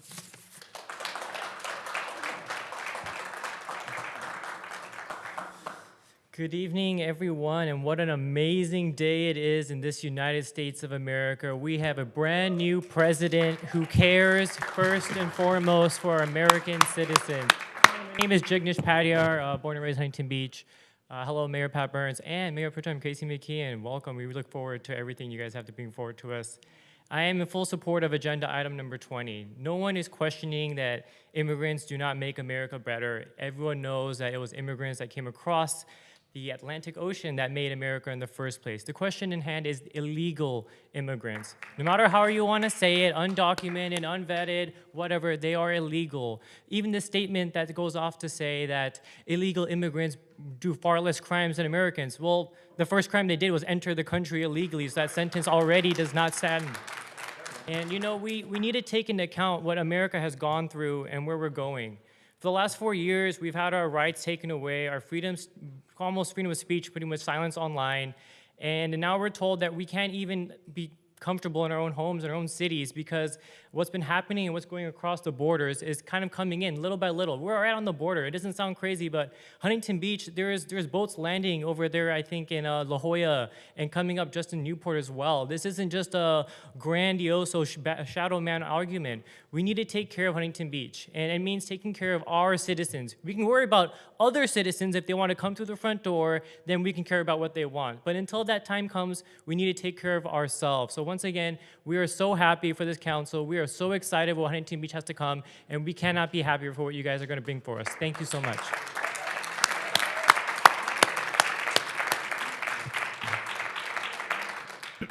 Good evening, Mayor Burns and Mayor Pro Tem McEwen and council members and fellow residents. My name is Brian Thenis.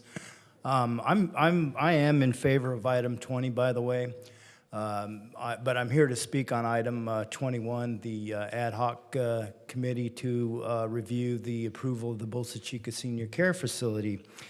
Through the process, the developer continued to assert that it wasn't a residential development, and we all know it's a residential development. The specific plan says it's a residential development. The plans say, you know, hey, it's 159 units. When you use units, that's residential. It's where people are going to live. It's a residential development. So I found a minor error in the specific plan that I think the city council has the right, you know, according to state law, to just correct this minor error. And what they did is they stated, in the specific plan, you're supposed to establish your own zoning. That's what a specific plan says. And in the specific plan, they only established a maximum floor area ratio. Well, that applies to the commercial portion, not the residential. So when you look at the general plan, the land use element, it says specific plans must state the floor area ratio for the commercial and the maximum units per acre for the residential portion. Well, if you look at the CG zoning, it says for any residential use, which this would be about the only one that's applicable, you got to use RMH standards. So in the RMH standards, it says, you could basically put 70 units would be allowed on this parcel. And since the developer claimed, hey, we're only asking for 10% on the floor area ratio, just focusing on the floor area ratio, we need to just amend the specific plan to say, okay, you guys left out the maximum number of units per acre, which is 70. We'll give them 10. Then we just say, okay, maximum number of units is 77 units. And we just correct that little minor error that they left out of their specific plan. And that should solve the problem with the high density.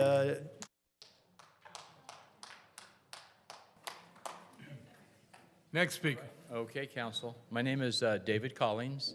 I've been here once before. I live and have properties in the downtown area. I have 5 kids. I have 9 grandchildren. I've had a business in Huntington Beach for 20 years, and I probably own 5 or 6 homes here. I'm here specifically tonight again regarding group recovery homes, PACE recovery, and the proposed home next door to mine at 11th Street, 221 11th Street. The reason I'm here tonight is there are new council members. I was here before the holidays, and I wanted the new council members to be aware of my concerns about what's happening with the recovery homes. So I've got my notes here, but I wanted to let the council members know that I'm concerned about this. I've met with Tony Strickland. I met with Janet and Wynn. I've hired an attorney. I've spent, over $50,000 of my own money, and I'm prepared to spend another $50 if I need to keep my neighborhood the way that I want to have it. There's a time and place for recovery homes. I get that. I have family members, but not where they're located right now. So my concern is there's an overconcentration in the downtown number streets. I've got 20 around my home, some licensed, some unlicensed, but through my own discovery, I wound up finding over 20 recovery homes in my neighborhood. I am on 11th Street. I own 225 and others. So why am I here? I wanted to let the new council members know. I'm a dad. I'm a grandpa. I love Huntington Beach. My dad taught at Huntington Beach High School. I just want to keep this a fun place. I worked hard. I'm retiring. I'd like to sit on my porch and not have 6 guys sitting next door to me. And when I walk out with my wife, I'd prefer that not to be the situation. So I'm asking you to please consider denying PACE Recovery's license should it come in front of you. They're going through the state for licensing. I've already reached out to the state, but we need to control the neighborhood. Sir, can you please fill out a blue card so we can make contact? Yes. Yes, please. Yes, sir. Thank you. And thank you, Mr. Gates, too, for helping. City Clerk, any other speakers? Our last speakers, Perry Clithrow, Libby, and last call for Doug Hine.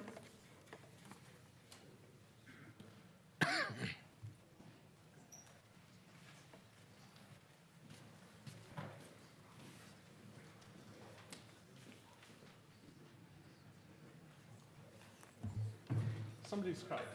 The lady left, just left. Oh, well.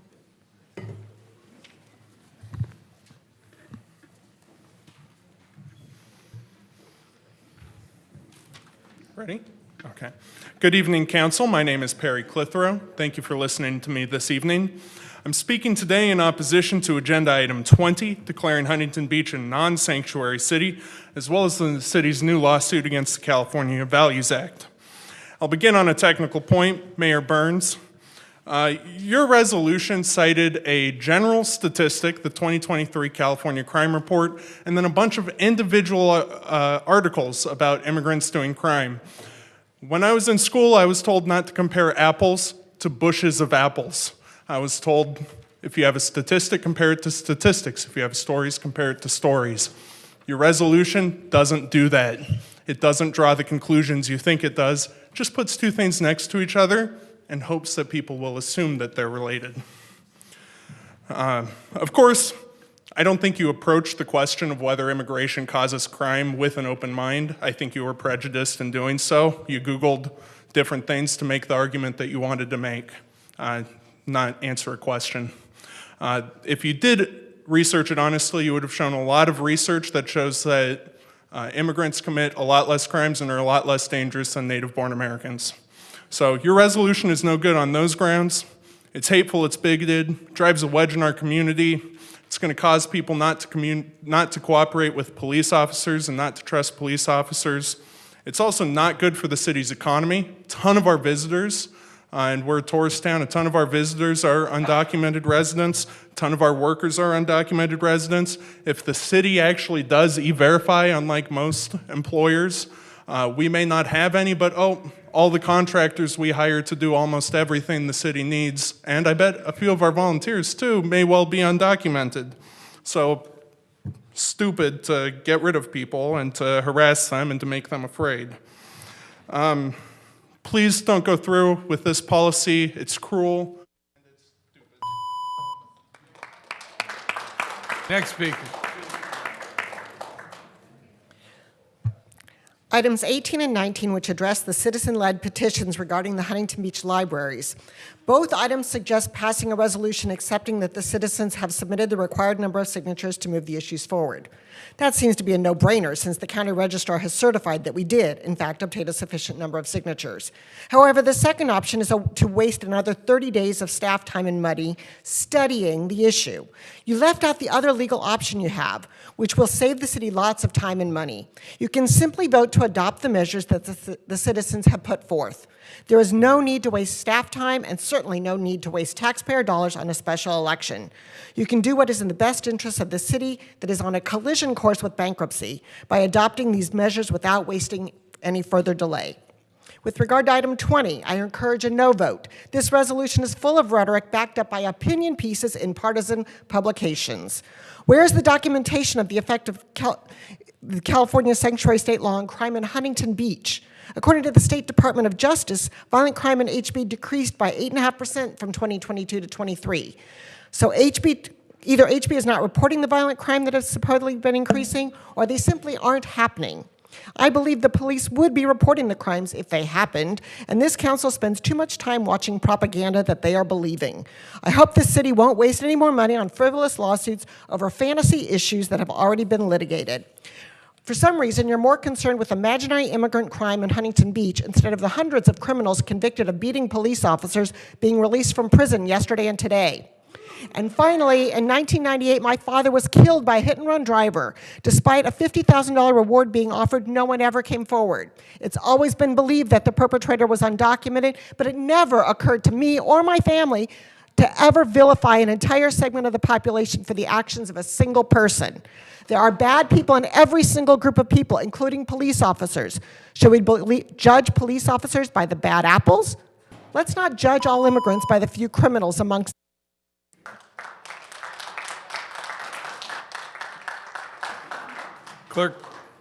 Clerk, there's no more speakers?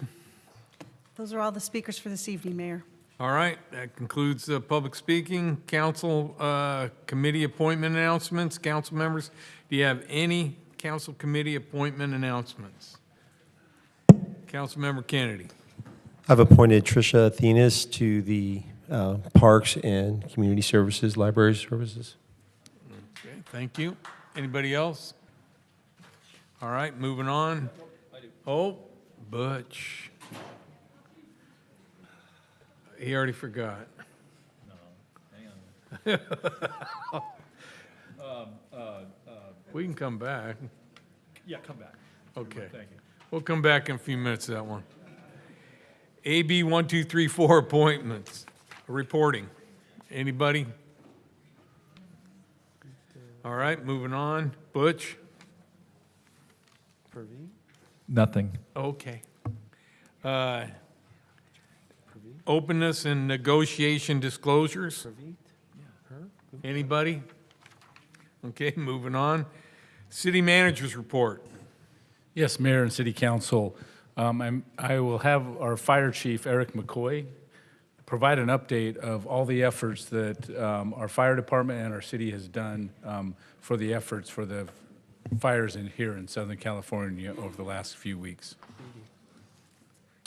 Good evening, Mayor and City Council members. This evening, I will provide an update on the wildfire in Los Angeles County and the Huntington Beach Fire Department's response to assist. On January 7th, a series of devastating wildfires broke out in LA County that caused extensive damage to homes, lives, and land.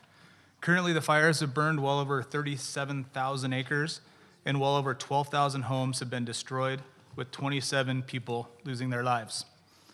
California has one of the world's most robust and frequently used mutual aid systems in the world. This system allows the jurisdictions to quickly request hundreds of firefighting resources and have them moving towards the scene within a matter of minutes. On the evening of January 7th, the Orange County operational area received these mutual aid requests to send groups of 5 engines and what we call a battalion chief strike team leader, what we call immediate need to both the Palisades and the Eaton fires due to extreme fire behavior and a significant life safety threat to the communities that were being impacted. Our Huntington Beach fire engine that's housed at Lake Fire Station was dispatched to the Palisades fire, and our OES, the Office of Emergency Services engine that's housed at Warner Fire Station, was dispatched to the Eaton fire. On January 8th, the engine that was housed at Highall Fire Station with one of our battalion chiefs was also dispatched to the Sunset fire, but later returned that evening as the event was controlled by the initial attack resources. In our city, during anticipated high-risk events like this red flag warning that we had, we occasionally web staff additional engine companies to ensure that we have adequate coverage in our community if a large incident should happen here or in a surrounding jurisdiction. The Huntington Beach Fire Department had an upstaffed engine company that morning, and both the companies were able to deploy quickly with no loss of coverage here in our community. The updates from our crews on the fire line at both of those fires illustrated the utter destruction that these fires caused in the communities and the unprecedented impact that many of our senior members who had been on multiple incidents like this said they had never seen before. In addition to the aid being provided by our firefighters, we also deployed our emergency services manager to assist in the emergency operations center in the city of Malibu. And several of our peer support members, including Kingman the fire dog, are currently still out on the fire line. Many reports are circulating both on the news and from first-hand accounts surrounding the issues encountered by first responders regarding the water supplies in the impacted areas. Here in Huntington Beach, and we did a video last week, we were fortunate to have a Class 1 water system as well as our Class 1 rating for our fire department. The Class 1 rating is awarded to the fire departments that comes from the Insurance Safety Office, or ISO.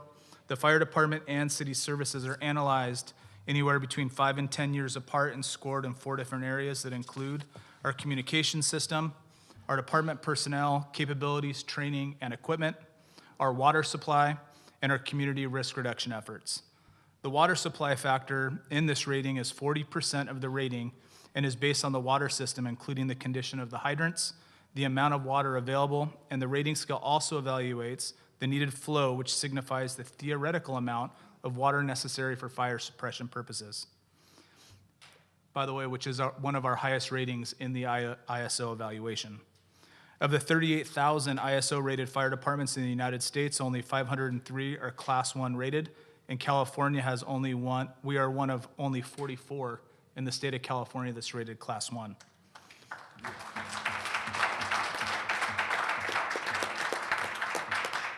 And I'm happy to report that last night, our last crew got back from the Eaton fire, so they're back, they're resting, they're healthy, and we are currently in a red flag warning up until Thursday, so they're back and ready to respond if needed. That concludes that. Butch, last Mayor chance. Burns, yes. Okay, on council committee appointments, I'd like to announce that I've selected Preeti Guman for Public Works and Richard Jackson for the Investment Commission. That's it. All right, thank you. All right, now we'll go to the consent calendar. Would any council members like to pull any items from the consent calendar? Then I'd like to make a motion to Move 11 through 15 on the consent calendar. Second. Clerk, can we have a roll call? Councilmember Twining, Yay. Councilmember Kennedy, Yes. Mayor Pro Tem McKeon, Yes. Mayor Burns, Aye. Councilmember Vandermark, Yes. Councilmember Williams. Yes. Vote passes 6-0. Strickland absent. Thank you. Now we'll move on to item 16, strategic plan, biannual progress update, number 3. Thank you, Mayor and City Council. Tonight, Jing Chung from the City Manager's Office will provide our biannual update on our strategic plan. Jane? Thank you. Good evening. As City Manager Travis Hopkins mentioned, my name is Jane Chung with the City Manager's Office. Good evening, Honorable Mayor and Council members. I'll be presenting the third biannual update on the city's 2023-2027 strategic plan. While this presentation will provide a general progress update, further details can be found in the detailed implementation action plan, which is posted on the city's website. This update has been a collaborative effort with our executive leadership team, some members who are here with us tonight, and their dedicated staff, who have been working diligently to advance the goals outlined in our strategic plan. The City Council adopted the strategic plan on October 3rd, 2023 via Resolution 2023-46. Since then, staff has provided biannual progress updates in January and July, and tonight being your third progress update. These updates are designed to ensure transparency, accountability, and alignment with current resources and policies. Additionally, they offer the City Council opportunities to provide feedback and recommended amendments. The strategic plan is anchored in our service vision statement, which reflects our dedication to providing responsive and exceptional public service to all. And under this vision, we have established 8 overarching goals, 23 strategies, 98 tasks, and over 70 key performance indicators, or KPIs, which I'll refer to for the rest of the presentation.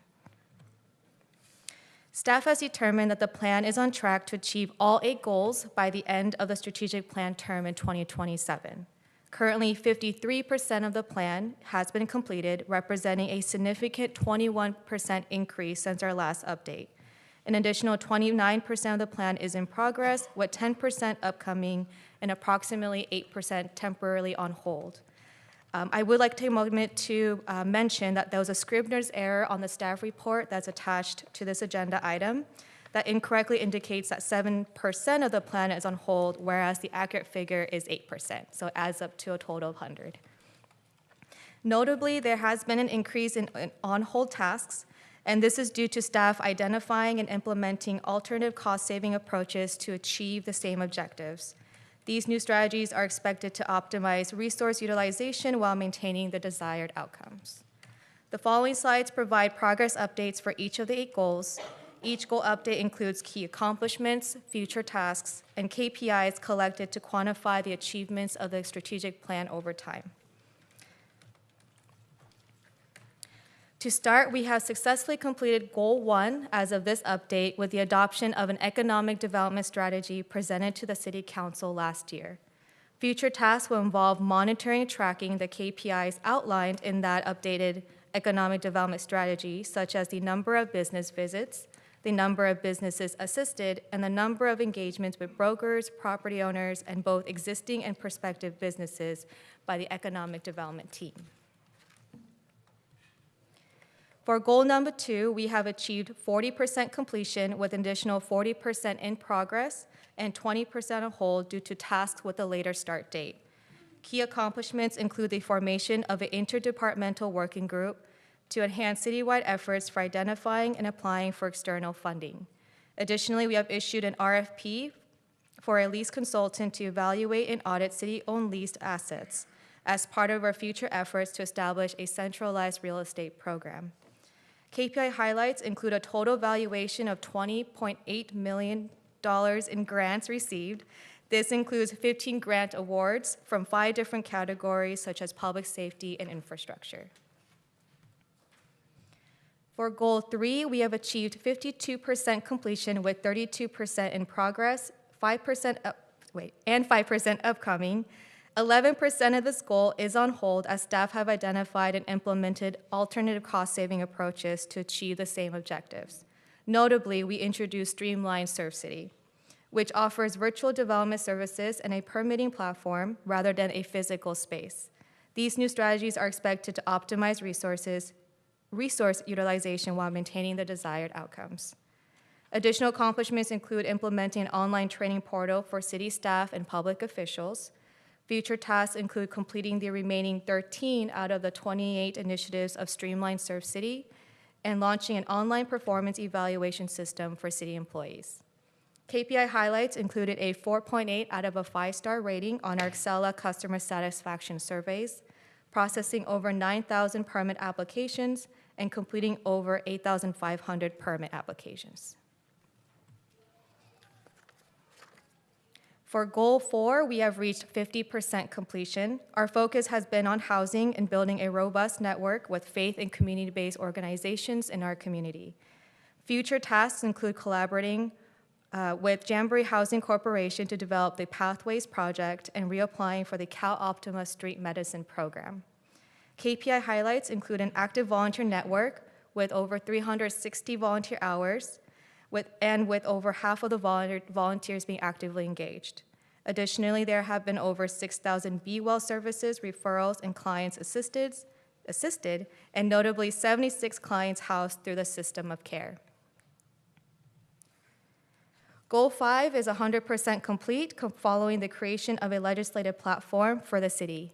Moving forward, we will continue to monitor legislation related to local control of land use planning and participate in regional agency efforts related to housing. KPI highlights include tracking the number of housing and sober living related policy positions taken by the City Council, as well as city efforts related to tenant-based rent assistance and rehabilitation programs.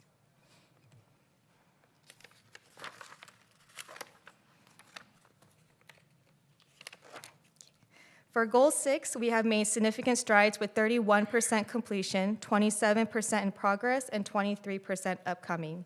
19% of this goal is on hold as staff have identified and implemented alternative cost-saving approaches to achieving the same objectives.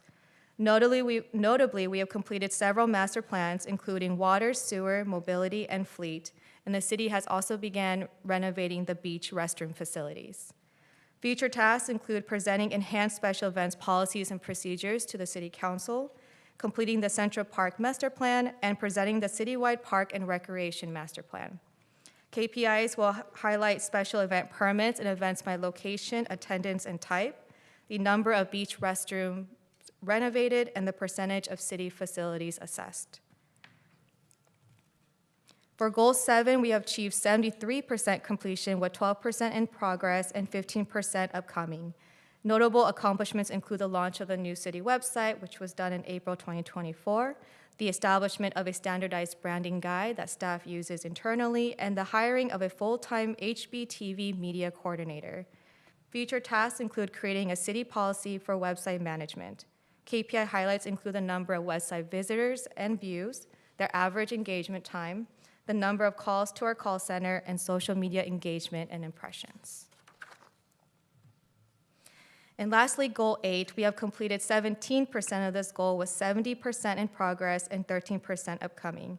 Notable accomplishments include HBFD receiving the American Heart Association Mission Lifeline EMS recognition for excellent pre-hospital heart attack care, and securing funding for the construction of the Real-Time Crime Center and a dedicated supervisor. Our future tasks include implementing interdepartmental opioid prevention efforts and building out the Real-Time Crime Center with dedicated staff. KPI highlights include over 21,000 fire service calls, almost 12,500 sidewalk CPR trainings administered, 154 youth enrolled in the Fire Explorer program, and over 21 million infrastructure and network security measures to ensure the safety of the city's internal network. So to summarize, our major highlights include, again, a 21% increase in completion since our last update in July, an increase in on-hold tasks due to staff identifying and implementing alternative cost-saving approaches, And lastly, we are pleased to announce the official publication of the Public Data Dashboard, now available on the city's website. And these are just images to preview the actual dashboard, which is live on the city's website, which can be found under Department, City Manager's Office, Strategic Plan. The data dashboard will utilize the KPI data, some I've listed tonight, and many more collected by staff to track the progress and achievements of each goal. I also would like to acknowledge the interns who have been instrumental in building out this dashboard, include past and current interns, including Colette Nakamura and Angela Fusco. With that being said, staff's recommendation tonight is to receive and file this progress report. And this concludes my presentation. I'm available to answer any of your questions. Thank you. Gracie. I'd like to make a motion to receive and file. If nobody else has, do you guys have questions? Oh, go ahead. Don, go ahead. Thank you for the presentation. Just a couple of comments, Jane. Really happy to see in Goal 2 the leased asset review. You know, the city does own quite a bit of commercial real estate, and it's nice to know that we're going to be taking a better look at our leases. So well done on that. You had referenced putting some of the projects on hold because you've identified new cost-saving initiatives or ways. What was it that you found after setting the goals? What type of new information have you used to determine cost-saving initiatives? Is it software or what is it? Sure, absolutely. So some of the examples I mentioned tonight was Streamline Surf City. So that was one of our strategies under goal number 3. So the strategy or the initial strategy was to create a physical space here in City Hall, barring kind of the cost of infrastructure and construction. Staff really took the time to really think of an innovative alternative approach, which is the virtual platform Streamline Surf City. And so it's really trying to use within our means of the resources we do have, and not to further burden staff or overextend the resources and the budget that we're limited within. Good job. Thank you. Thank you.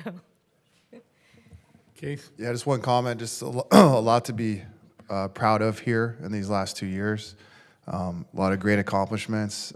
One in particular I just want to highlight because Gracie and I were told this stat last week in our homeless task force meeting. In 2023, we placed 56 people into permanent housing, which was an all-time record. And in 24, we put 76 people into permanent housing, which is a huge growth. And thank you. And I always say, really importantly, we've done this for hundreds of thousands of dollars less than the previous city council. So we get a lot of comments blasting us about being fiduciary responsible.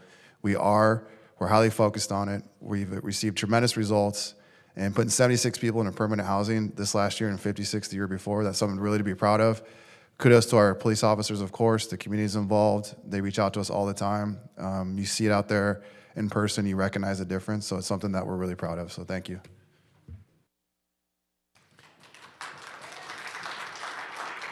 All right, I believe we have first, I'll second. Can we have a roll call, please? Councilmember Twining, Yes. Councilmember Kennedy, Yes. Mayor Pro Tem McKeon, Yes. Mayor Burns, Aye. Councilmember Vandermark, Yes. Councilmember Williams. Yes. Motion passes 6-0, Strickland absent. All right, move on to number 17. Adopt successor agency resolution numbers 2025-01 and 2025-02, approving the reorganized obligation payment schedule, ROPS, and administrative budget for the Huntington Beach successor agency for the period of July 1st, 2025 through June 30th, 2026, in accordance with the Health and Safety Code section 34177 and related actions. Thank you, Mayor Burns. Our interim CFO, David Kane, will provide the staff report. Thank you, and good evening, agency members. Many of you are aware that the redevelopment agency was dissolved by the California Supreme Court back in February of 2012. Since that time, we have been going through the process of winding down the operations of the successor agency. Huntington Beach had a number of outstanding obligations. There were also several obligations that were initially denied by the Department of Finance, and because of that, lawsuits were filed. We prevailed on 2 of those, and I will talk a little bit about the money that is resulting from those 2 successful lawsuits. So, as we indicated, the ROPS have to be filed on Hey, David, can you hold on just 1 second? I'm Yeah. sorry, City Attorney, would you like to Yeah, no, comment? that's fine. The mayor had asked me to explain the lawsuits, where they came from, and what this money's all about. And just so the public knows, and I think some staff who's joined us since, back in 2017, I approached the city council in a closed session, presenting to them an opportunity to sue the state of California and the California Department of Finance to recover money that was wrongfully withheld by the state from the city, because the state, through the redevelopment process, the state had a legal obligation to reimburse the city for loans that the city had engaged previous in order to redevelop certain lands or certain properties. And for a long time, the state was capriciously denying those reimbursements for all cities. And a number of cities had tried to sue, and the court sided with the state and did not award or order reimbursement of those loans. Huntington Beach filed suit with the support of City Council, and that's back when Billy O'Connell was on council and Jill Hardy was on council, so it's been many, many years. But we filed suit, worked on the lawsuit for a number of years. It went to trial in 2022, and Huntington Beach actually prevailed on 2 loans. There was a package, but on 2 loans, specifically the bigger ones, Huntington Beach prevailed, and the court awarded Huntington Beach $5.2 million on the what we call the Emerald Cove loan, plus interest, so that's up to $6.8 million. And then we prevailed on the waterfront loan, and that was $22.5 million. And then after interest, that one's up around $30 million.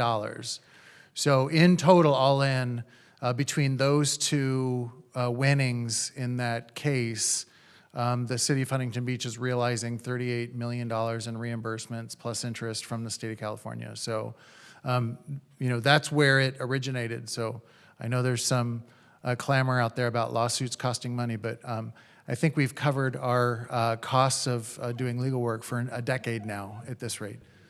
So anyway, the bottom line is that's where this money comes from. It just didn't appear, and we fought for it, and we fought for it, and we prevailed in an environment on these types of litigation where cities were not prevailing. So we're one of the very, very, very few. I think there's only 2 other cities that ever prevailed on recoveries on these types of loans in court, and we're one of them. We're one of the 3 that I know of. Attorney Gates, real quick, because you touched on it, there's been a lot of false information from the community saying that our lawsuits against the state are frivolous and cost us extra money. Can you walk through, you just touched on it, how these lawsuits of government on government does not cost us any extra money? Yeah, government agencies, they're not owing attorney's fees if there's losses, if it's government versus government. So we don't, there's no attorney's fees. I think there's even the costs of filing the cases are waived, or there's no cost for filing. So there's no costs and there's no fees. In a case like the one that we have before us, Huntington Beach versus California Department of Finance, we did all that work in-house. So we're not using outside counsel, we're not spending those fees. We're literally doing the work in-house and prevailing. So thank you for that, Councilmember, or Mayor Pro Tem. Are there any more in line? No, as was indicated, redevelopment's winding down. We were sort of made a last ditch in terms of timing, a last ditch effort to try to recover. I think there are some outstanding loans, but they're being paid, but redevelopment's basically at this point obsolete. The All right. program, yeah. Thank you, Mr. Kane. Can you continue?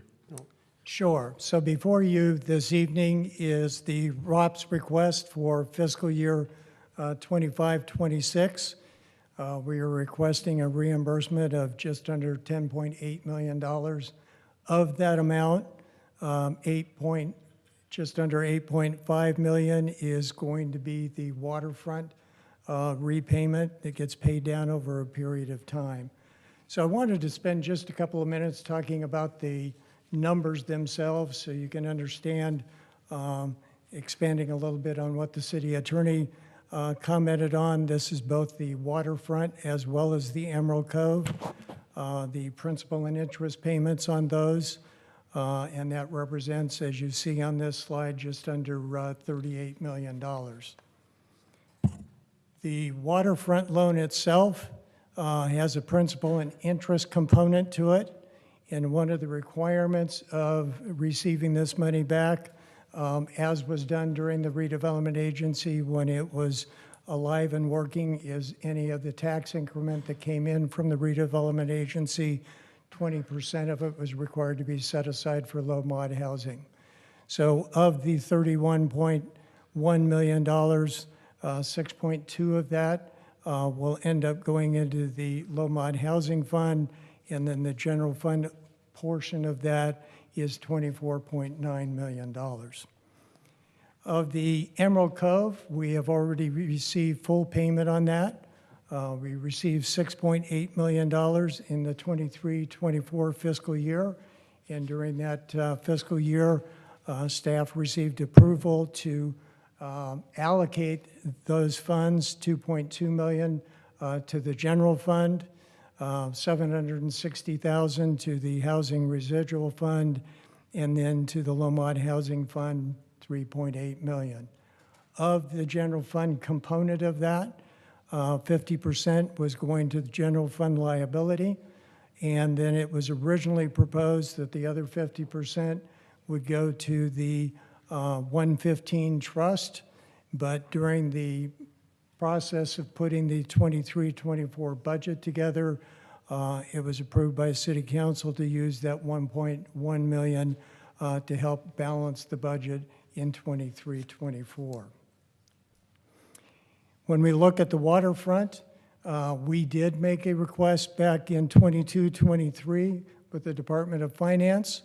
The lawsuit had been settled at that point, but the Department of Finance had not yet approved the fact that the lawsuit had been won.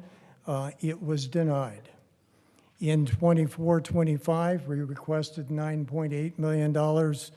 The Department of Finance approved $8.6 million of that. So of that 8.6, again, 1.7 is set aside to the low mod housing fund, and 6.8 came into the general fund. And again, during the budget process, it was determined to put 1.7 million of that 6.8 into the 115 trust. 1.6 was transferred to the equipment replacement fund, $1 million into the workers' comp fund, and then 2.5 million into the general liability fund. So just to kind of give you a breakdown of this overall schedule on the waterfront, as you see here, this is both combined city portion as well as the low mod housing component of it. The 8.5 is the money that we received last year. The 8.4 is the money that we're requesting this year. One of the things that I might note on this drawdown of money is we never had the opportunity to just go in and say, hey, give us all our money in a single payment. It is a calculation that is set up based on the available tax increment that is available in any given year. And so we have run that calculation. It comes out to 8.4 million. Department of Finance could still lower that. Our hope is that they will accept our calculation and allow us to get that full amount for 25-26. And then the balance of that is kind of showing a projected schedule of drawdown. But again, as I indicated a moment ago, that could be higher, could be lower, depending on the city's needs. When you look at the general fund side of it, that 24.9 million, we have drawn down to 6.8. So currently at this point, without including the current request, we have about 18 million that will be coming into the general fund to be able to use for general fund purposes.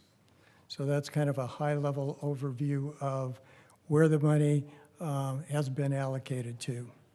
So the next steps in this process is once this body approves the two resolutions, it is required to go to the Orange County-wide Oversight Board. Their meeting is on January 28th. We're required to get those documents over to them tomorrow. They will hold that meeting. Once the Oversight Board has approved it, then we submit it electronically to the Department of Finance by February 1st. And at that point in time, it is subject to DOF review with a final feedback to us by sometime in April. We typically get those payments 2 times a year. They have an A and a B component to the ROPS. Those payments are received typically in December and in May of each year. So it's our recommendation that the successor agency adopt both Resolution 2025-01 and 2025-02, recognizing the ROPS request as well as the administrative budget for the period of July 1, 25 to June 30th, 26. And I might just add one other comment to that, is the administrative budget we are requesting, although we have been told at this point in time that we're no longer eligible for that money. So that actually represents about $250,000 of potential reimbursement. City staff spends a number that's higher than that.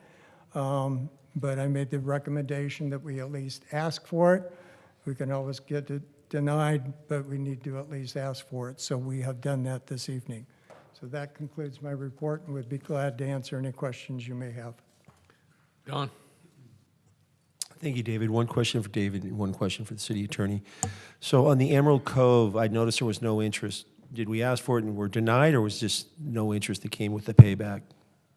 I believe that amount covered both interest and principal. So it was a lump sum payment that we were able to request and receive. Okay, on the waterfront, you broke it out by principal and interest, so. Correct, because we're drawing it down over time, and the 31 million calculates it drawn down over the time period that we've shown there. Okay, thank you.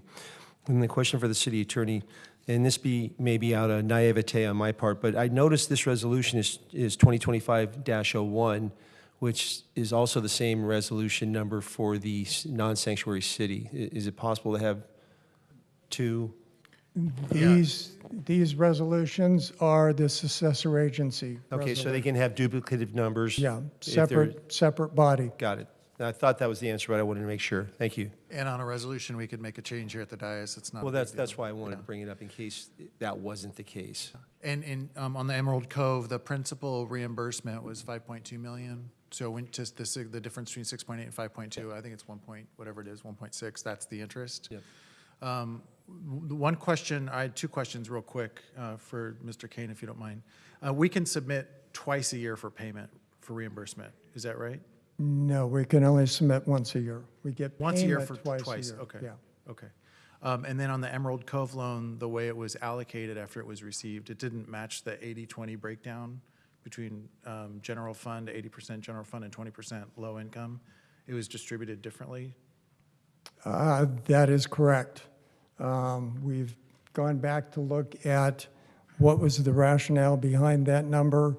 The only thing that we could identify at the time that that was considered is that there was the potential of the navigation facility needing to be rehabbed, something done to the building itself, and so additional funds were moved over to that low-mod housing in anticipation of that potential obligation.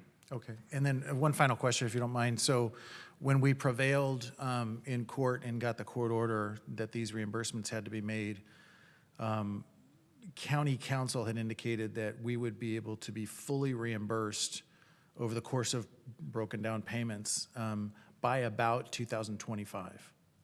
And this was back in 2020, late 2022. So I understand, things have changed a little bit. We're able to submit for the maximum amount they have possibly even at the county to be able to pay these, right? In other words, I see the schedule has a much lower amount over the course of out to 2030, which is 5 more years than county council had indicated, it would take to restore us. And with payments going out so that's one issue, one point. The other point is the interest calculated on the 22.5 to get it to approximately 30 million, that was based on the assumption that it would be paid by 2025 in full. So if we're going out to 2030, the interest is presumably still going to accrue. So those are just, I guess, 2 points, if you could comment. Yeah, so to the second point, the schedule that we have available shows that payment schedule going out as I showed here, with the interest calculated going out to that time period. And to your first question, it can be drawn down quicker. I just followed the schedule that was anticipated. My feeling, if you were going to ask me, get the money in our own pockets as soon as we can get it in, we can probably earn higher than the 3% that we're being allocated at this point. Yeah, I appreciate that. And when county council indicated that we really should be fully paid, kind of worst case scenario by 2025, that's what the previous council was expecting in terms of timing for money coming in. What we're looking at now is completely different. So Yeah, so last year, which was the first year we could actually make that request, as well as this year, we've asked for the maximum amount that we could pull down based on the tax increment, based on the health and safety code requirements. So we are asking for the maximum amount we can this year? Yes. Okay. And what about years to follow? We can ask for the full amount next year, have no problem doing that. Does that change anything we're doing here tonight? No. Next year, we would bring it back to you, similar to what we did here, asking for the full amount that would be available based on the calculation. All right, Don? Does the allocation of funds being different based on what you just said than what was anticipated, is that something that should change the way that we try and allocate moving forward based on what happened previously, or how are you going to handle that? So I'll provide a comment, and then Mr. Kane probably has a comment. So the only thing that's absolutely required at this point, at least as far as the state is concerned, is the 20% allocation for the low income. Now, there's actually probably a good argument that they can't tell us how to spend our money because it's local money, right? So there's an argument that we probably could challenge that and get all 100% into the general fund. Once it's not a state requirement, which is that 20%, and now we're talking about everything else, the other 80%, as far as I know, as far as the law is concerned, it's up to you. So that's sort of where the law comes down on it. Now, with anything else, I would defer to Mr. Kane on any further explanation on that. Yeah, I don't have anything to add to that. No, we're going to leave it as is, and if we need to make changes next year, we'll do it. It'll be presented again. Because I will add that we did bring in an outside consultant this year because up to this point in time, it had been handled internally in the organization by one individual. And so there was no other individuals in the organization that were familiar with this. I had quit being involved in redevelopment agency dissolution when I left another agency in 2014, so I knew things had changed. So we've had a consultant that has helped us put this together, that's researched and updated the most recent health and safety codes as it relates to redevelopment dissolution, also clearly identified the mathematical calculation for the maximum dollar amount that we could pull down. Yeah, and I don't mind going with this tonight as long as we can change it next year. You can absolutely change it next year to the maximum amount. Anything else? Butch?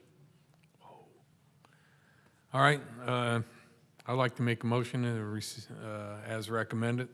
Second. Clerk, can we have a roll call, please?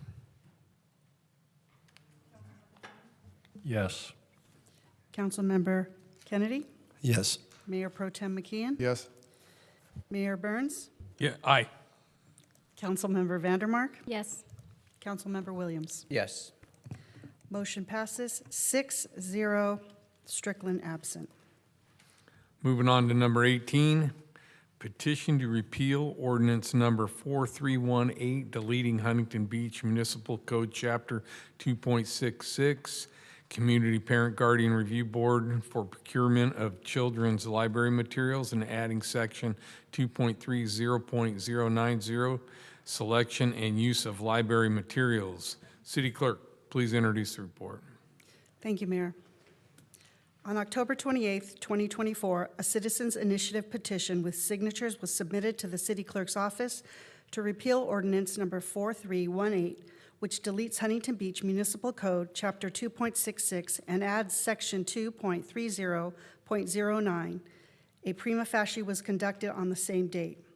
On October 29, 2024, the City Clerk's office delivered the petition to the Orange County Register of Voters, the ROV, with a request for signature verification to determine if the number of petition signatures qualified the initiative for submission to the voters. On December 13, 2024, the ROV issued a certificate of verification for the petition, confirming it qualified for submissions to the voters. The verification of signatures, certificate as to verification of signatures for the petition entitled Petition to Repeal Number 4318, Community Parent Guardian Review Board for Procurement of Children's Library Materials. Petition results: number of signatures filed, 17,034. Number of signatures verified, 16,089. Number of signatures required, 13,247. Number of signatures found valid, 13,257. The fiscal impact, the cost for the Register of Voters to conduct a 100% signature verification exercise to determine voter registration evidence of 16,089 signatures was $54,702.60, $3.40 per signature. The recommended action is adopt resolution number 2025-04, a resolution of the City Council of the City of Huntington Beach accepting the certification as to verification of signatures on petition from the Orange County Register of Voters regarding the initiative petition entitled An Ordinance to Amend the Huntington Beach Municipal Code by deleting Chapter 2.66 thereof entitled Community Parent Guardian Review Board for the Procurement of Children's Library Materials and adding Section 2.30.090 thereto entitled Selection and Use of the Library Materials, and B, order report of effect of proposed initiative pursuant to California Election Codes Sections 9212, represented to the City Council within the time frame described, but no later than 30 days after the elections official certifies to the City Council the sufficiency of the petition. Any discussion? Just a quick point of clarification. So for recommendation A on this item and the next, this isn't adopting the ordinance. This is just simply saying, hey, ROV, Register of Voters, you did your job. You counted up all the signatures, no duplicates, we accept that. Correct. So what A is saying is that we are accepting the results of the Register of Voters. There's a complete breakdown of how the signatures wash out. There were some duplicates, but in this instance, that we are saying that they did receive enough verified signatures to accept their verification. And if I could add too, just for, maybe for clarity for some of the public, but also for council, the ROV verified the signatures, and then they essentially notified the clerk that they verified the signatures. They did not certify the petitions. In fact, if you were to ask the ROV, can you certify the petitions, they would say, we don't certify the petitions. That the count has been accurate. It's the city clerk who does, because she's the top elections official for the city. So it's the city clerk that's certified. And so if people are counting days or creating a timeline on events, it's not the ROV per se, it's the city clerk. Yeah, I just wanted to clarify for the public that a yes vote on this tonight isn't a yes on the ordinance. Anybody else? That's correct. I'll move the recommended item or recommended action, but Before I do, I just want to say I've seen and heard several comments from residents that they signed these petitions under false pretenses. They were being told issues, for example, that we were going to sell the library, which of course is absurd. All that exercise was we were looking for operational efficiencies in every single city department, because as we'll get into in the next meeting in our budget study session, we have structural budget issues we're trying to get ahead of and resolve. And one of them is looking for operational efficiencies in every single department. That's all the exercise was for the library. That's now been a moot point. And then secondly, they were told that we were banning books. In fact, on the second item, I have an email saying, rescind the parental book banning committee. And then, of course, they replied, oh, sorry, I've been corrected that the committee is actually called the Parental Review Committee. Oh, okay. So, again, just want to put on the record that I've seen and heard a lot of residents saying they've signed these petitions under false pretenses. I too had several people come out and say they were under the impression we were shutting down the library. Other people were told that we were selling the land to build high-density development. And actually, I showed up. It's amazing how much a baseball cap can change your appearance. I showed up, and they lied to me too, until I told them who I was, and all of a sudden they had nothing left to say. So it is really upsetting that people were lied to, and a lot of them have said how they regret signing this petition. And you know, this thing with the Parents Committee, we had several people who have spoken here against it say, we don't want the government involved in our libraries, when what we were trying to do is involve the community, moms, dads, aunts, uncles, which several people didn't think they were qualified because they didn't have a college degree, like we're worth less than anybody else with a degree. Trust me, we do have the reading comprehension skills of an elementary school child, so that was very offensive to a lot of parents. So we were trying to include the community. It is our library, we do fund it, and the only ones running it now is the government.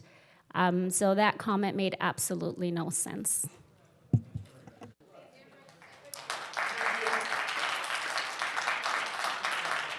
John? If I might add, in listening to the speakers tonight, it was actually refreshing. Actually, one of the people that would be against what the previous city council tried to put in place, the parent review committee and everything else, you know, if there's nothing to see, one thing that I was made aware of and heard, but I knew was that they're now issuing restricted library cards. And if there was no reason to have concern on any books, there would be no reason to have a restricted library card. So I think that's kind of an acknowledgement that there does need to be some parameters set up, whether it be a commission, restricted cards, both. So I think that was a validation that there is a need to keep an eye on the materials and make sure it's age appropriate. That was my takeaway. Thank you. All right, I'll second it. We have first, we have a second. Can we here have a roll call? Absolutely. For both A and B, yes. For both A and B. Okay, together. Councilmember Twining? Yes. Councilmember Kennedy? Yes. Mayor Pro Tem McKeon? Yes. Mayor Burns? Aye. Councilmember Vandermark? Yes. Councilmember Williams? Yes. Motion passes 6-0, Strickland absent. All right, moving on to number 19, petition for an ordinance to amend the Huntington Beach Municipal Code by adding section 2.30.100 entitled Public Operation of Library Services. City Clerk, please present. On November 25th, 2024, a citizens initiative petition with signatures is submitted to the city clerk's office to amend the Huntington Beach Municipal Code by adding section 2.30.00 entitled Public Operation of Library Services. A prima facie review of the petition is conducted. November 26, 2024, the city clerk's office delivers the petition to the Orange County Register of Voters, ROV, with a request to conduct a signature verification to determine if the number of signatures qualifies the initiative for submission to the voters. January 2nd, 2025, the ROV delivers a certificate to the verification of signatures on petition confirming that the petition qualifies for submission to voters. Certificate as to verification of signatures. Petition to adopt an ordinance amending Title II of the Huntington Beach Municipal Code by adding Section 2.30.100. Petition results. Number of signatures filed, 17,657. Number of signatures filed, 17,657. Number of signatures required, 13,247. Number of signatures found valid, 13,257. The financial impact and cost for the Register of Voters to conduct 100% signature verification exercise to determine the voter registration evidence of 17,144 signatures was $58,289.60, $303.40 a signature. And I'd like to correct that number of signatures of evidence was 17,144. Recommended action, adoption resolution number 2025-03, a resolution of the City Council of Huntington Beach accepting the certification as to the verification of signatures on petition from the Orange County Register of Voters regarding the initiative petition entitled An Ordinance to Amend the Huntington Beach Municipal Code by adding new section 2.30.100 entitled Public Operation of Library Services and order a report of effect of proposed initiative pursuant to California Elections Code Section 9212, presented to the City Council within the time frame described, but no later than 30 days after the election official certifies to the City Council the sufficiency of the petition. Any comments? Butch. This particular ordinance really, or resolution, really gives me some heartburn. If somebody or a group doesn't like a policy that we're recommending to save costs for this city when this city's facing financial issues, and they don't like what we're proposing, let's just say that we decided we want to, subcontract out tree trimming in Public Works, and you say, no, you couldn't possibly sub out tree trimming. We need to have the city do that. They could start a petition, get enough votes, and then tell us that we can't sub that out. That's exactly what they're doing in this case. We looked at, as my cohort Casey McKeon said, we were just looking for ways to save the city money, and it turned into this. It got conflated that we're selling the library, and I'll go out and I'll say, just like what Councilman Vandermark said, I saw it with my own two eyes at the library, and when we challenged the petitioners out there, they called the police. So we heard it, and there's people sitting in this room right now up there that heard it too, and yes, they're raising their hands. I was there. I saw it. I saw the police get called because we went over there and challenged it. They're lying to you. We're not selling the library. And so I just got real issues with this, and I'm sorry, but this isn't the way it's supposed to work. Well, but Butch, to further add to that, it's what this does is essentially takes away the budgetary discretion from the City Council. Exactly. All right, do we have a motion? I'll make the motion as recommended for both A and B. Second. Clerk, please do the roll call. Councilmember Twining? Yes. Councilmember Kennedy? Yes. Mayor Pro Tem McKeon? Yes. Mayor Burns? Aye. Councilmember Vandermark? Yes. Councilmember Williams? Yes. Motion passes 6-0, Strickland absent. All right, we'll move on to item number 20. Item submitted by myself. Adopt resolution number 2025-01 declaring the city to be a non-sanctuary city for illegal immigrants for the prevention of crime. I'll tell you, there's not going to be many more people with more experience than myself dealing with the law enforcement and especially the different layers of it, whether it be federal, all the way down through state. There's multiple federal law enforcement agencies, many different, all the way down through postal inspectors to school cops, and then you go municipal, state, and everything else. And during my 30-year career as a law enforcement officer, I had the occasion to work with, assist, and be assisted by several different law enforcement agencies in many different types of investigations. There are many types of agencies with these focuses depending on their missions.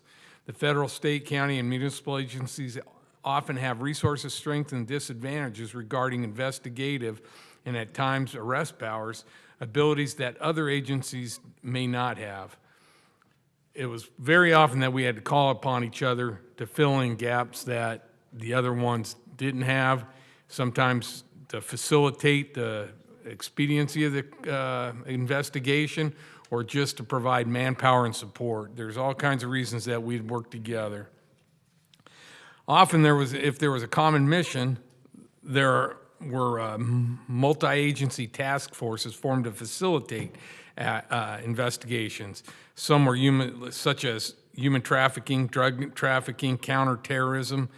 These multi-agency task forces are formed because they are more effective at addressing crime that is affecting our society in a negative manner. Cooperation amongst these agencies serves society best. It's a pretty easy math to do, that it's like a chain. And if we take one of those links out for our society, for our city, and whomever else, it weakens that chain to best serve and best provide the law enforcement that is designed for the safety. Our ultimate primary job in this as a council is to make our city as safe as possible. And by making sure that we are not playing the games of non-sanctuary and city, we are going to provide the best safety for our citizens. Plain and simple, it's going to be what's best for Huntington Beach. Huntington Beach first. It's not anything else but making us as safe as possible for everyone who lives within. And some people are saying, oh, it's going to attack the migrant community. If there's going to be problems, if there's going to be some of these illegal gangs, these illegal immigrant gangs, it's going to be those communities that they set up and kind of take over and hide and really intimidate and abuse the most. So if anything, this is going to make their community even safer. So I'm going to leave it at that this is in the best interest of our community, Huntington Beach, to make sure that we utilize every facet of law enforcement we can to make it the best place to live, which I believe it is. So with that, I'll move the motion. Mayor, do you mind if I? Please do. I just wanted to cite a few authorities because they're tucked in the resolution, but if the public didn't get a chance to read the resolution, I think it's important to kind of put this more in context. So clearly, the federal government's responsibility is immigration enforcement. And what we saw in 2017 or 18, I forget, was a sort of a clash between California's new sanctuary state law and the federal government, because the federal government was basically saying, and this is the Jeff Sessions lawsuit, that the federal government had a right to essentially commandeer local resources, state and local resources, against their will to effectuate federal programs, including immigration enforcement. And the court struck that down and said, no, pursuant to the 10th Amendment, the federal government can't commandeer state and local officials, law enforcement officials, against their will to effectuate federal law programs. However, the sanctuary state law actually goes further, and it impedes or interferes with local law enforcement officials' ability really to comply with federal law where they're required to, and it prevents local agencies from voluntarily complying with federal federal agencies. So where the 10th Amendment bars the federal government from commandeering state and local law enforcement agents against their will, there really should be nothing that stands in the way from state and local officials from voluntarily cooperating if they think that that provides the best law enforcement practices for their area. But more than that, the sanctuary state law literally interferes with our ability, all of our ability, including your ability, to comply with federal law. And these are federal laws that present federal crimes. I'll give you some examples. So according to the U.S. Department of Justice, and I pulled this from the website today, I've done research before, but I literally wanted to be able to say I pulled it from the Department of Justice website. And this was up there when Biden was in office, President Biden was in office. So harboring. The U.S. Department of Justice website literally says harboring. Section 1324 of that's Title 8, sub A1A3, makes it a federal crime for any person who, knowing or in reckless disregard of the fact that an alien has come to, entered, or remains in the United States in violation of law, conceals, harbors, or shields from detection, or attempts to conceal, harbor, or shield from detection the alien in any place, including any building, which would include a jail cell or a prison, or any means of transportation. That's a federal crime statute right there. And we're obligated to not commit federal crimes. The sanctuary state law in California prevents you, and really causes you to commit a federal crime. Encouraging and inducing. Section 1324A1A4 makes it a federal crime for any person who encourages or induces an alien to come to, enter, or reside in the United States, knowing or in reckless disregard of the fact that such coming to, entry, or residence is or will be in violation of federal law. There's also a federal crime for aiding and abetting an illegal immigrant under Section 1324A1A5. And then if we jump to 1324A1A, it makes it a federal crime for any person or other entity to hire, recruit, or refer for a fee for employment in the United States an alien, knowing the alien is an unauthorized alien as defined under Section 1324. So even hiring, and we know that the state and like Los Angeles, the city of Los Angeles has a program where they proactively seek to hire illegal immigrants, and that's a violation of federal immigration law. Finally, I'll jump to Title 8 USC, Section 1373, that says, excuse me, notwithstanding any other provision of federal, state, or local law, a federal, state, or local government entity or official may not prohibit or in any way restrict any government entity or other official from sending to or receiving from the Immigration and Naturalization Service information regarding the citizenship or immigration status, lawful or unlawful, of any individual. So that literally says, basically, you can't have a sanctuary state law because the state can't tell local agents that they can't communicate with federal agents.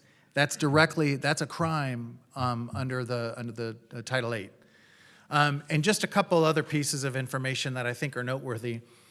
So I know Attorney General Bonta is making a lot of strong statements about the sanctuary state law, trying to defend it, and he's coordinating with Newsom to try to Trump-proof California.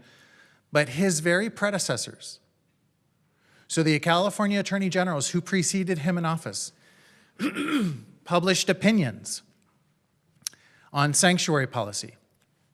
In 1992, the California Attorney General published an opinion that said, due to the supremacy clause of the United States Constitution, a city may not prohibit its officers and employees from cooperating in their official capacities with immigration and naturalization services, investigations, detention, or arrest procedures relating to alleged violations of the civil provisions of the federal immigration laws. So that's the California General.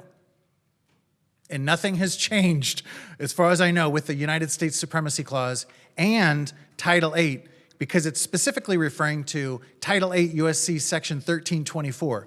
The California Attorney General literally analyzed the very same section we're invoking tonight, Title 8 USC Section 1324, and said that that essentially preempts any sanctuary policy, state or local. The Court of Appeal in California has said, where otherwise warranted investigation by local officers leads to evidence of a federal, civil, or criminal violation, the local authority has the right to exchange information with federal authorities. To deny such an exchange is not reasonable and rewards those federal violators fortunate enough to be arrested by local rather than federal officials. And then finally, the California Attorney General also stated that sanctuary ordinances concern a subject matter, immigration, wherein federal power to regulate is exclusive. And that comes from the U.S. Supreme Court in the D. Canas case v. Bika, 1975 case, that's 424 U.S. 351, U.S. Supreme Court case. Federal preemption occurs when the local enactment stands, this quote, stands as an obstacle to the accomplishment and execution of the full purposes and objectives of Congress. Quote, a direct conflict with a federal or state statute or regulation presents a separate and distinct basis for the preemption of the sanctuary ordinance. And that's also the California Attorney General. So every single authority that we looked for, whether it's California Attorney General opinions that were published in the past, Court of Appeal opinions, U.S. Supreme Court opinions, and federal immigration law, all comes down on the side of our local authorities being able to coordinate and cooperate with the federal government to enforce the federal immigration statutes. And every one of those legal authorities stacks against the California sanctuary state law. Thank you. Chad. Oh, he's Chad. Okay, Don, go ahead. I would. Oh, get Chad, go ahead. All right. I'd just like to make I don't some care. remarks. I find it fascinating and really kind of disturbing the way that Sacramento plays word games with laws like SB 54, the so-called Values Act, or this sanctuary law. While they freely are admitting that entering the country illegally is a violation of federal law. This is the supreme law of the land, because let's face it, the U.S. Constitution says so, and they can't rewrite that, although they might like to. But then they turn around and say, well, even though it's a federal crime, we're not going to lift a single finger to enforce it. And just in case there's any cities out there, municipalities willing to lend an offering hand, we want to aim to pass legislation that ties the hands of those local municipalities behind their backs. By way of analogy, this is like acknowledging that your house has been set on fire. And when you have first responders showing up, you refuse not only to offer a helping hand, but then when they want to use your hose, you won't pass them the hose. When they want to perhaps use your water, you say, no, I'm not going to let you use any of my resources, because after all, I pay the water bill around here, and I don't want you to use that. And even worse, it's like making a house rule that any family member that gets an idea in their head of maybe trying to help out, we don't want you to help at all either. You're telling them to stand down. And in a sense, that's what SB 54 is. It is a stand down to local municipalities. Don't enforce the law. Don't cooperate. It really is obstruction. And so as a charter city in Huntington Beach, we have the right, we have the responsibility, I think, to do better. Upholding the U.S. Constitution isn't just some abstract idea. This is the oath that we swore to when we took office. If we want to voluntarily cooperate with federal authorities to protect our community, that is absolutely our prerogative. And it's just basic common sense. I mean, why wouldn't you want to use every tool available to keep your community safe? And let me say this, if other cities in California want to stick their heads in the sand and allow their communities to become a cesspool for illegal behavior, that's their choice. But we will not be the magnet that attracts and welcomes lawlessness. Here in Huntington Beach, we want the message to be loud and clear. We prioritize the safety of our citizens over political gamemanship. And finally, I'd like to encourage the other cities to step up, join us, and make it clear that lawlessness has no sanctuary in our cities.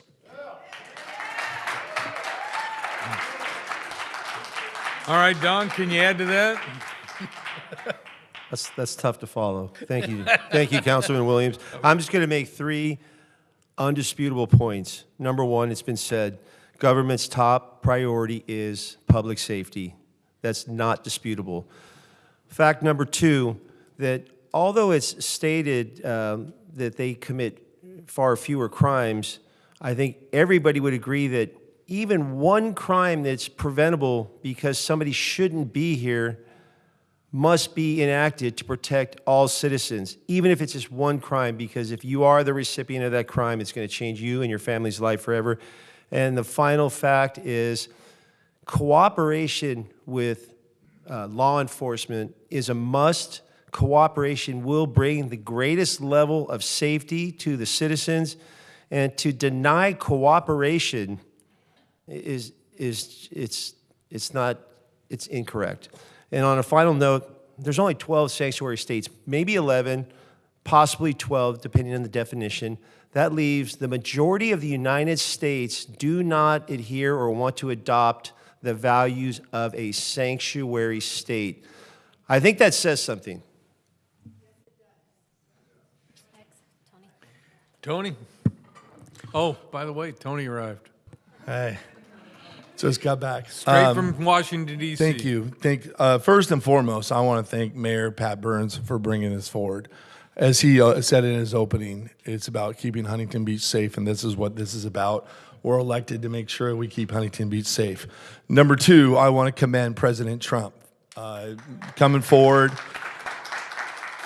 And he's going to enforce our federal immigration laws once and for all. And I'm proud to say that, to stand with President Trump, and I'm proud to stand against Attorney General Rob Bonta and Governor Newsom, who are doing everything they can. When the state comes down on us because we fight for our city, I think it's pretty hypocritical for the state to now, when they don't agree with the federal government, to go after the federal government. And I just want to say I'm proud that President Trump is President Trump, and he's going to follow through and enforce our federal immigration laws. And I'm glad and honored to support this measure. And again, I thank Pat Burns, Mayor Pat Burns, for bringing this forward. It's good for the city of Huntington Beach. All right. Oh. Yeah. Case. I want to turn. So, no, I just want to start with the hypocrisy of like the comments and emails we've received over the past year regarding this is like truly something to behold. So you guys remember last year we signed the letter of solidarity with Texas over their efforts to support and defend their border. And at that point we were admonished and told that the federal government through the Supremacy Clause was in charge of the border and immigration, and therefore we had no right to weigh in on the matter. Now when the shoe's on the other foot with Trump in office, California through its sanctuary state policy is now telling us that we cannot cooperate with the federal government regarding immigration and crime related thereto. And California is violating our local control as a charter city and dictating how our police department operates. It must be nice to have it both ways. And like I said, the hypocrisy is truly breathtaking.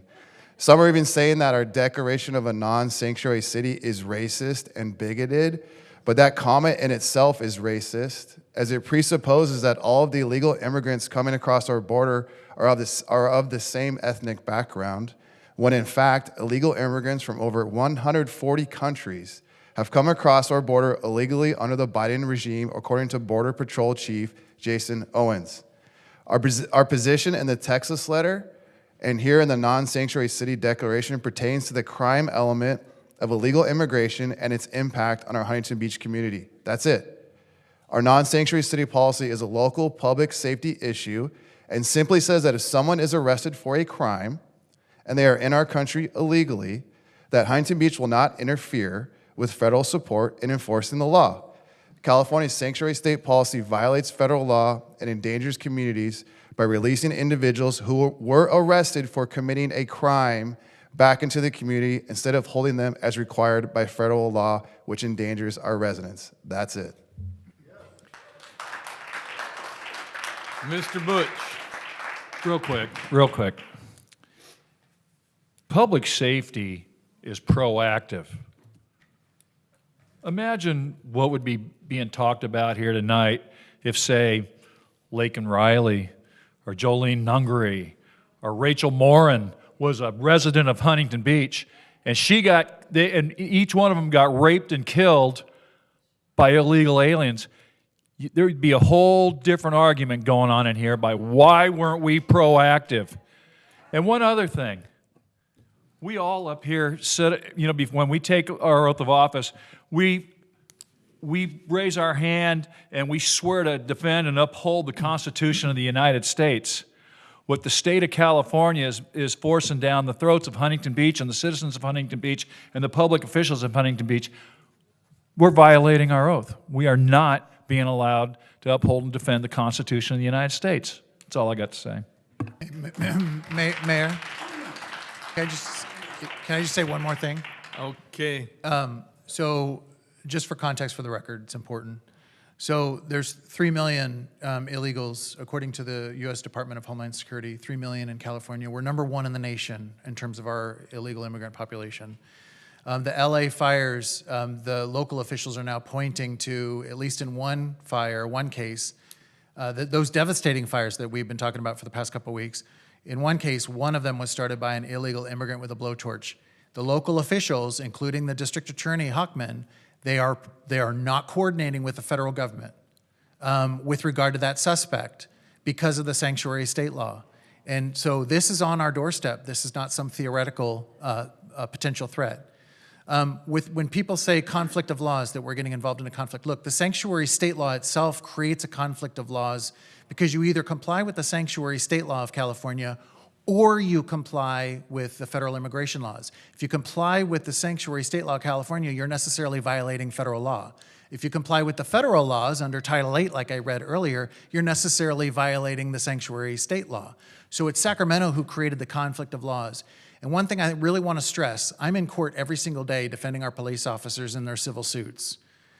When Tom Homan takes to the camera and to the podium and says that we're going to go after state and local law enforcement officials as aggressively as we are the immigrants themselves, because it's the law enforcement officials who are violating federal law. When he says he's going to go after them as aggressively, make arrests and prosecute them for violating federal law, that hits home. Because we defend our cops, we're proud of our cops, and we want to protect our cops. To allow them to be in legal jeopardy, because of the sanctuary state law, I think is absolutely unacceptable. And so I'm proud of what you brought, and I support this obviously in defense of our police officers. And one thing I'll note as a retired cop is it was always told to us, you cannot receive and accept and carry out an illegal order. If somebody told me to do something that was illegal, I don't care if I was a rookie or a 30-year experienced cop, you weren't exempt from breaking the law. If you broke that law, and even if it was ordered by the chief of police, you were going to be held accountable for breaking the law. And this is tantamount to an illegal order, and those who obey it better be prepared, because I was trained that you better know your stuff and you better refuse an illegal order when the time came, if you ever got one. And it's the right thing to do. You're not supposed to break the law, plain and simple, at any level. So, Gracie, I think you're the closer. Thanks, Pat. So several people came out here and said, fill our potholes, they're being filled. Pave our streets, they're being paved.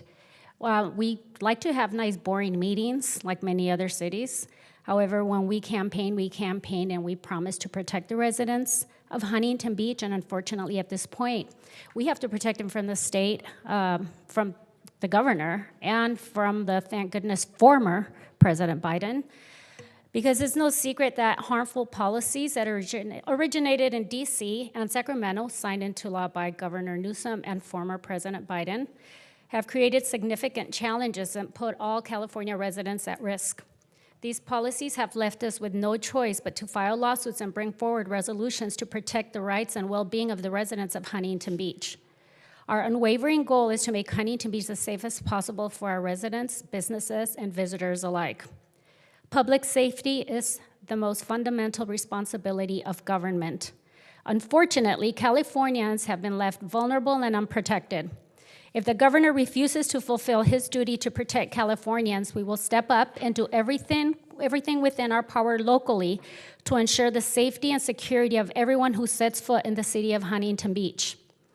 I did find it interesting that there was somebody here earlier that spoke and expressed concerns about how Huntington Beach is taking a stand against the state of California, was concerning, yet showed no concern about the state of California blatantly disregarding federal laws. This double standard is not only troubling, but highlights the need for local governments to step in and hold the state accountable when it oversteps its bounds. Our commitment to protecting our community remains unwavering in the face of these contradictions, and we will do everything possible to protect every single person who is within the boundaries of our city. I believe I made the motion. I need a second. Tony seconded it, and can we have a roll call, please? Councilmember Twining? Absolutely, yes. Councilmember Kennedy? Yes. Mayor Pro Tem McKeon? Yes. Mayor Burns? Aye. Councilmember Vandermark? Yes. Councilmember Strickland? Aye. Councilmember Williams? Yes. Motion passes 7-0. Strickland present.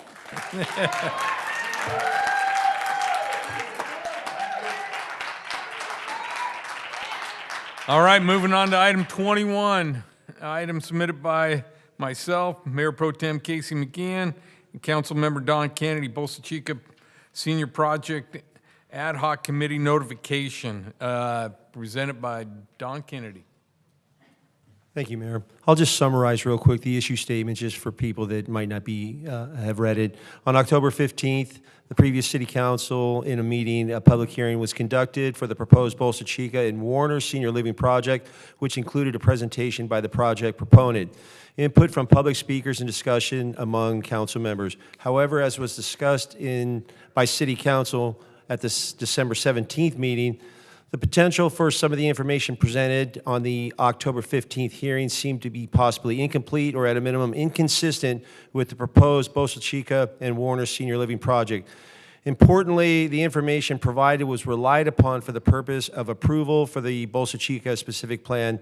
The ad hoc committee's goal is to revisit the information, data, and analysis that support the Bolsa Chica and Warner Senior Living Project, and to verify accuracy and determine any stated or written inaccuracies which, if discovered, may lead to amending, repealing, or revocation of the Bolsa Chica specific plan. So the recommended action is the City Council approve the ad hoc committee's recommendation to direct the city manager to work with the city attorney to send a formal letter to the project proponents notifying them of the ad hoc committee's intent to further evaluate the information presented to the City Council and the public at the October 15th hearing, which was relied upon for the council members casting their votes. So just to summarize it, this is to send a formal notification to the developers in the form of a written notification. I'll move the item. Second. Any discussion? Clerk, can we have a roll call, please? Councilmember Twining? Aye. Councilmember Kennedy? Aye. Mayor Pro Tem McKeon? Yes. Mayor Burns?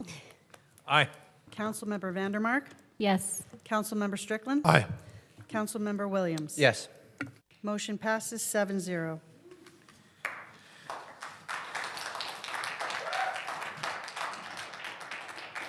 Okay, we're going to adjourn the meeting tonight in honor of Pascal and Kelly Reed, who died in a plane crash in Fullerton. They were residents of Huntington Beach, so we will adjourn in their honor. Do I have a motion and a second I'll make the motion to adjourn. Second. All right, we have a motion and a second. Next regularly scheduled meeting of the Huntington Beach Council Public Financing Authority is Tuesday, February 4th in the Civic Center Council Chambers, 2000 Main Street, Huntington Beach, California. Thank you. God bless.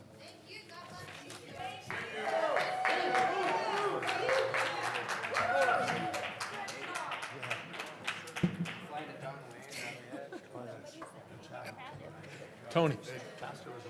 Tony.